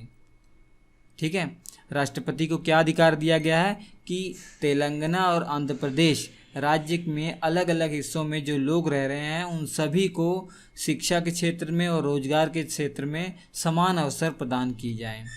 और इसी के साथ आर्टिकल 371D में ये भी कहा गया है कि आंध्र प्रदेश और तेलंगाना का कोई भी शैक्षिक संस्थान हो, कोई भी शिक्षण संस्थान हो, उसमें राज्य के किस भाग के छात्रों को प्रवेश में वरीयता दी जाएगी अर्थात आरक्षण दिया जाएगा, ये निर्धारित करने की भी शक्ति राष्ट्रपति के पास है। राष्ट्रपति के पास शक्ति क्या है कि वो चुन सकते हैं कि आंध्र प्रदेश और तेलंगाना का ऐसा क्षेत्र कौन सा है जहाँ के लोगों को शिक्षण संस्थाओं में आरक्षण देना है। वो शिक्षण संस्थाएं कौन सी है? आंध्र प्रदेश और तेलंगाना की ही। ठीक है, राज्य के जो शिक्षण संस्थान होंगे उनमें कुछ छात्रों को प्रवेश देने में आरक्षण दिया जाएगा, वरीयता दी जाएगी अगर वो राष्ट्रपति समझें कि हाँ आंध्र प्रदेश और तेलंगाना का ये वाला इलाका या ये वाला इलाका यहाँ के लोग बहुत ही पिछड़े हुए हैं, इन्हें आरक्षण दिया जाना चाहिए, तो वो ऐसा कर सकते हैं, कोई दिक्कत नहीं है। इसके अलावा राष्ट्रपति से ये उम्मीद की गई है, ये अधिकार है राष्ट्रपति के पास कि वो प्रशासनिक अधिकरण की स्थापना कर सकते हैं आंध्र प्रदेश और तेलंगाना के लिए। अर्थात यहाँ के जो लोक सेवक हैं, आंध्र प्रदेश और तेलंगाना के जो लोक सेवक हैं या जो भी सरकारी कर्मचारी हैं, जो प्रशासनिक अधिकारी हैं, उनका कोई भी विवाद हो तो उन्हें बार बार सुप्रीम कोर्ट, हाई कोर्ट ना जाना पड़े, उसके लिए प्रशासनिक अधिकरण का जो है गठन किया जाएगा राष्ट्रपति के द्वारा। और यही जो ट्रिब्यूनल्स हैं, यही जो ट्रिब्यूनल है एडमिनिस्ट्रेटिव ट्रिब्यूनल, यही उनके जो विवाद है सुलझा देगा। ठीक है, हालांकि ये अलग से चैप्टर भी पढ़ा दिया गया, आपको याद होगा सब। उसके बाद आर्टिकल 371E में आंध्र प्रदेश में केंद्रीय विश्वविद्यालय की स्थापना करने के लिए कहा गया है। हालांकि ये कोई विशेष उपबंध नहीं है, लेकिन article 371A B C D ये क्रम में ही है, इसलिए इसे भी पढ़ा दिया जा रहा है। ठीक है, कुछ ये विशेष उपबंध नहीं है। इसमें यही कहा गया है संसद से कि संसद कानून बनाकर आंध्र प्रदेश राज्य के लिए एक विश्वविद्यालय की स्थापना कर सकती है। तो इसके बाद आर्टिकल 371F सिक्किम राज्य के लिए कुछ विशेष उपबंध किए गए हैं। इसे 36वां संविधान संशोधन 1975 के द्वारा जोड़ा गया है। तो सिक्किम राज्य के लिए ये कहा गया था कि सिक्किम की जो विधानसभा का गठन है वो कम से कम 30 सदस्यों से हो जाएगा। ठीक है, सिक्किम की विधानसभा का जो गठन है वो कम से कम 30 सदस्यों से होगा, अर्थात कम से कम 30 सदस्य होने चाहिए, 30 या 30 से अधिक ही सदस्य होने चाहिए। और इसके अलावा ये कहा गया कि लोकसभा में सिक्किम को एक सीट दी जाएगी, अर्थात पूरे सिक्किम को एक संसदीय क्षेत्र माना जाएगा। ये केवल लोकसभा में एक सीट है सिक्किम के पास। ठीक है, और आपकी जानकारी के लिए बता दूं कि शुरुआत में जब ये निश्चित किया गया था कि लोकसभा के अंदर सिक्किम से एक सीट होगी, तो आप जानते हैं लोकसभा का जो चुनाव होता है तो आम जनता अर्थात सिक्किम की जनता को वोट करना था ना, लेकिन सिक्किम की जो जनता थी उन्होंने वोट नहीं किया था। सिक्किम के जो विधानसभा के सदस्य थे उनके द्वारा लोकसभा का सदस्य चुना गया था। ठीक है, सिक्किम से जो लोकसभा की एक सीट थी ना, तो वो शुरुआत में हुआ ये था कि आम जनता ने वोट नहीं किया था, हाँ, बल्कि जो विधानसभा थी सिक्किम की उनके सदस्यों के द्वारा ये सदस्य चुने गए थे शुरुआत में। लेकिन अब जो है वहाँ के जो लोकसभा के एक सीट है वहाँ पे जो लोकसभा चुनाव होते हैं आम जनता ही वोट करती है, लेकिन शुरुआत में ऐसा नहीं था। इसके अलावा देखिए सिक्किम के अंदर अलग अलग समुदाय के लोग रहते हैं, तो सिक्किम जनसंख्या के विभिन्न अनुभागों या विभिन्न समुदायों के अधिकारों और हितों की रक्षा के लिए संसद को ये अधिकार दिया गया है कि वो सिक्किम विधानसभा की अधिकांश सीटें इन समुदाय के सदस्यों द्वारा भरी जाएं। ठीक है, देखिए सिक्किम में अलग अलग समुदाय के लोग हैं, तो उनकी हितों की रक्षा के लिए संसद को ये अधिकार दिया गया है कि जो सिक्किम विधानसभा है उस विधानसभा में जो ज़्यादातर सीटें हैं इन्हीं समुदाय के लोगों की हों। तो ये जो है विशेष प्रावधान है सिक्किम के लिए। इसके बाद आर्टिकल 371G मिजोरम राज्य के लिए कुछ विशेष प्रावधान किए गए हैं। इसे 53वां संविधान संशोधन 1986 के द्वारा को जोड़ा गया है।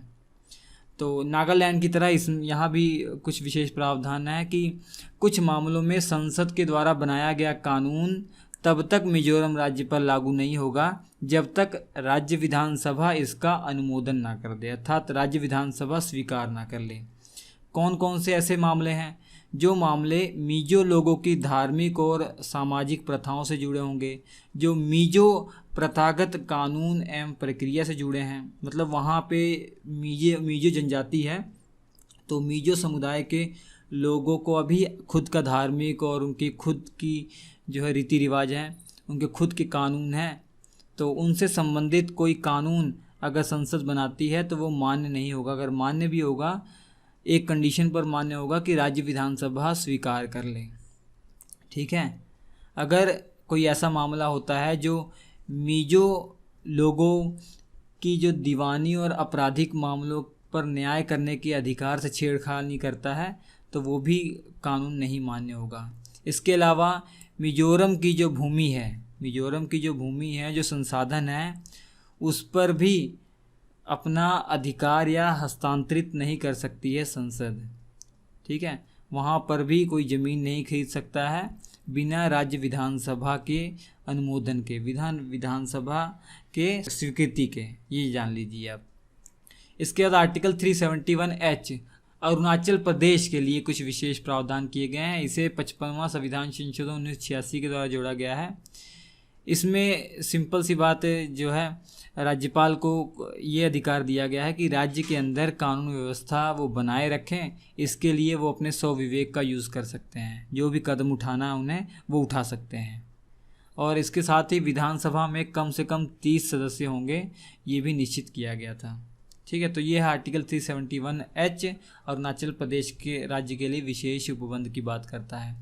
अब आर्टिकल 371I गोवा राज्य के संबंध में कुछ विशेष उपबंध है, जिसे 56वां संविधान संशोधन 1987 के द्वारा जोड़ा गया है। तो राज्य की विधानसभा में कम से कम 30 सदस्य होंगे, यही विशेष उपबंध किए गए थे।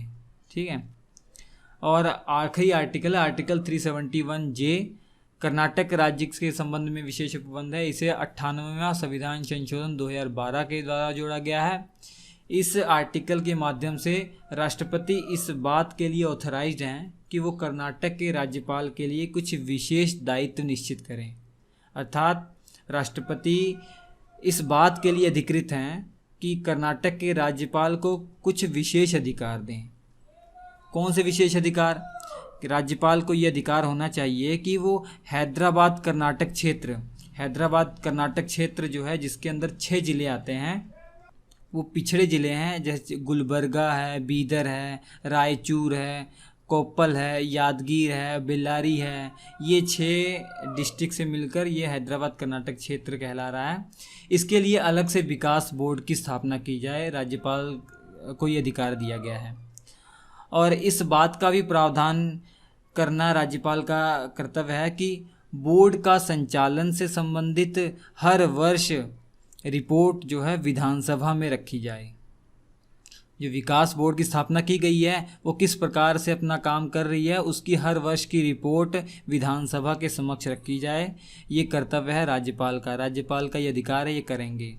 इसके अलावा क्षेत्र के जो विद्यार्थी हैं, अर्थात हैदराबाद कर्नाटक क्षेत्र के जो विद्यार्थी हैं, उन्हें शैक्षणिक और व्यावसायिक शिक्षण संस्थानों में आरक्षित सीटें मिलें, उन्हें उनके लिए सीटें आरक्षित हों। जो राज्य के शिक्षण संस्थान हैं और जो व्यावसायिक शिक्षण संस्थान हैं, वहाँ पर उनके लिए कुछ आरक्षण हो, सीटों का आरक्षण हो। इसी के साथ राज्य की जो सरकारी नौकरियाँ हैं, उन नौकरियों में भी इन रीजन के विद्यार्थियों को, इन रीजन के लोगों को आरक्षण मिले। तो ठीक है, ये है काम राज्यपाल का, या राज्यपाल को जो अधिकार विशेष दिए गए हैं कर्नाटक के संबंध में ये हैं। तो ये था आर्टिकल 371J। तो इतना ही आपको जो मुख्य चीज़ें हैं वो पढ़नी थी, हमने आपको बता दी। तो लेक्चर कैसा लगा? अच्छा लगा लाइक कीजिएगा, शेयर कीजिए। स्क्रीन पर 4 लेक्चर आ रहे हैं, महत्वपूर्ण लेक्चर हैं। हम आपसे मिलते हैं अगले एपिसोड में, तब तक के लिए नमस्कार। नमस्कार दोस्तों, आप सभी का स्वागत है। इंडियन पॉलिटी का लेक्चर नंबर ये 91 होगा। इससे पहले 90 लेक्चर आपको पढ़ा दिए गए हैं। आज हमारा संविधान का भाग 22 है, जो कि आखिरी भाग है। इसके अंतर्गत आर्टिकल 393 से 395 तक आपको पढ़ना है। और इस भाग का नाम है संक्षिप्त नाम, प्रारंभ, हिंदी में प्राधिकृत पाठ और निरसन। यह है क्या? अभी आगे आपको मालूम पड़ जाएगा। देखिए, संविधान का भाग 21 तक आपने पढ़ लिया है, तो ये संविधान का भाग 22 है। इसके अंतर्गत आर्टिकल 393 से 395 तक है और आपके आर्टिकल समाप्त हो जाएंगे। और इसके बाद कुछ थोड़े बहुत चीज़ें बाकी हैं, जैसे जो हमारे संविधान में जिन आयोगों की बात नहीं कही गई है, लेकिन वो वास्तविक में वो आयोग हैं, जैसे नीति आयोग, इन सब की चर्चा बाकी है। बाकी पूरा कंप्लीट आपका ये जो है पॉलिटी हो चुका है। अगर आपने नहीं देखा तो वीडियो डिस्क्रिप्शन में लिंक दूंगा पूरे फोल्डर का, आप देख लीजिए पूरा कोर्स। तो सबसे पहला आर्टिकल है 393। इसमें संक्षिप्त नाम लिखा हुआ है, अर्थात इस आर्टिकल के माध्यम से ये कहा गया है कि इस संविधान का संक्षिप्त नाम होगा भारत का संविधान। हमारे संविधान का जो शॉर्ट टाइटल होगा वो क्या है? भारत का संविधान। ठीक है, तो भारत का संविधान आर्टिकल 393 में कहा गया है। तो ये जो 4 आर्टिकल बचे हुए हैं बहुत आसान है, आपको आसानी से याद हो जाएंगे। और आर्टिकल 394 में प्रारंभ लिखा हुआ है, अर्थात इस आर्टिकल के माध्यम से संविधान के लागू होने से पहले ही कुछ आर्टिकल को लागू कर दिया गया था। आप जानते हैं 26 नवंबर 1949 को हमारा संविधान बनकर तैयार हो गया था, लेकिन 26 जनवरी 1950 में लागू हुआ था। ठीक है, 26 जनवरी 1950 में लागू हुआ था, लेकिन बना कब था? 26 नवंबर 1949। तो जब बना था उसी दिन से कुछ आर्टिकल्स ऐसे थे जिन्हें लागू कर दिया गया था। ठीक है, और बाकी शेष जो आर्टिकल थे वो 26 जनवरी 1950 में लागू हुए थे, लेकिन कुछ आर्टिकल जैसे आर्टिकल 5, 6, 7, 8, 9 जो नागरिकता से संबंधित है, आर्टिकल 60, 324, 366, 367 और 379, 380, 388, 391, 392, 393 और 394 भी। तो ये आर्टिकल ऐसे थे जिन्हें 26 नवंबर 1949 में ही लागू कर दिया था। और इसके अलावा जो आर्टिकल बचे हुए हैं, जो भी संविधान में प्रावधान किया गया है, वो 26 जनवरी 1950 जब हमारा गणतंत्र दिवस मनाया जाता है उसी दिन लागू हुआ था। ठीक है, और इसके बाद आर्टिकल 394A इसे बाद में जोड़ा गया है। इससे 58वां संविधान संशोधन जो हुआ था 1987 में, तब जोड़ा गया था। अब इस आर्टिकल के माध्यम से हमारे संविधान का हिंदी भाषा में अनुवाद कराया गया। ये अधिकार राष्ट्रपति को दिया गया था कि वो जो हमारा मूल संविधान है जो कि अंग्रेजी भाषा में था, उसको वो हिंदी भाषा में अनुवादित करवाएं। आपको मालूम है जो 26 नवंबर 1949 को संविधान जो बनकर तैयार हुआ था, संविधान सभा ने जो संविधान बनाया था वो इंग्लिश भाषा में था। उसी मूल संविधान को हिंदी भाषा में कन्वर्ट कराने के लिए ये संशोधन किया गया। 58वां संविधान संशोधन 1987 में किया गया और आर्टिकल 394A जोड़ा गया। राष्ट्रपति को अधिकार दिया गया कि वो जो हमारा मूल संविधान है जिस लैंग्वेज में है उसे हिंदी भाषा में वो कन्वर्ट करवाएं। ठीक है, तो ये किया गया, हिंदी भाषा में उसका अनुवाद किया गया है। इसके अलावा आखिरी आर्टिकल 395 में निरसन लिखा हुआ है, अर्थात समाप्त। निरसन का मतलब है समाप्त। इसके माध्यम से जो हमारा भारत स्वतंत्र अधिनियम 1947 था, जो इंग्लैंड की पार्लियामेंट में जो है पास हुआ था, और इसके साथ ही जो 1935 का भारत शासन अधिनियम था, तो इसे समाप्त कर दिया गया। इसके सभी पहलुओं को समाप्त कर दिया गया। हालांकि आप देखेंगे हमारे संविधान में बहुत सारी बातें भारत शासन अधिनियम 1935 से ले ली गई हैं, लेकिन इसके अलावा सभी चीज़ें जो है वो समाप्त कर दी गई हैं। तो यही कहता है हमारा आर्टिकल 395 कि भारत स्वतंत्रता अधिनियम 1947 और भारत शासन अधिनियम 1935 जो अंग्रेज़ों के द्वारा लाया गया था, अर्थात इंग्लैंड की पार्लियामेंट से जो पास हुआ था, वो समाप्त किए जाते हैं। ठीक है, और इसके अलावा इससे जुड़े और भी जो पहलू हैं वो समाप्त किए जाते हैं। तो हालांकि ये इम्पोर्टेंट नहीं है। इनमें जो सबसे ज़्यादा पूछा जाता है वो आर्टिकल 394A है, तो ये याद रखेंगे आप। ठीक है, इस संशोधन याद रखें कब संशोधन हुआ था। और इसके अलावा आप ऑलरेडी सब कुछ पढ़ चुके हैं, ये लेक्चर आपको कैसा लगा होगा, और अगर कुछ भी डाउट रहा तो वो कमेंट करके बताइएगा। इसके अलावा और इसके बाद वाले लेक्चर में हम आपको जो चीज़ें छूटी हुई हैं, जैसे ऐसे कुछ आयोग है जिनका जिक्र हमारे संविधान में नहीं किया गया है, तो वो हम पढ़ेंगे। ठीक है, टेलीग्राम पे हमें ज्वाइन कर लीजिए, वहाँ पे आपको बहुत सारी इन्फॉर्मेशन PDF मिलते रहेंगे। अगर आप टेलीग्राम पे ज्वाइन करना चाहते हैं, स्क्रीन पर आपके लिखा आ रहा है, यही आप अपने टेलीग्राम पे सर्च कीजिए या वीडियो के डिस्क्रिप्शन में लिंक दिया हुआ, डायरेक्ट वहाँ से ज्वाइन कर लीजिए। तो स्क्रीन पर 4 लेक्चर आ रहे हैं, देख लीजिएगा। हम आपसे मिलते हैं अगले एपिसोड में, तब तक के लिए नमस्कार।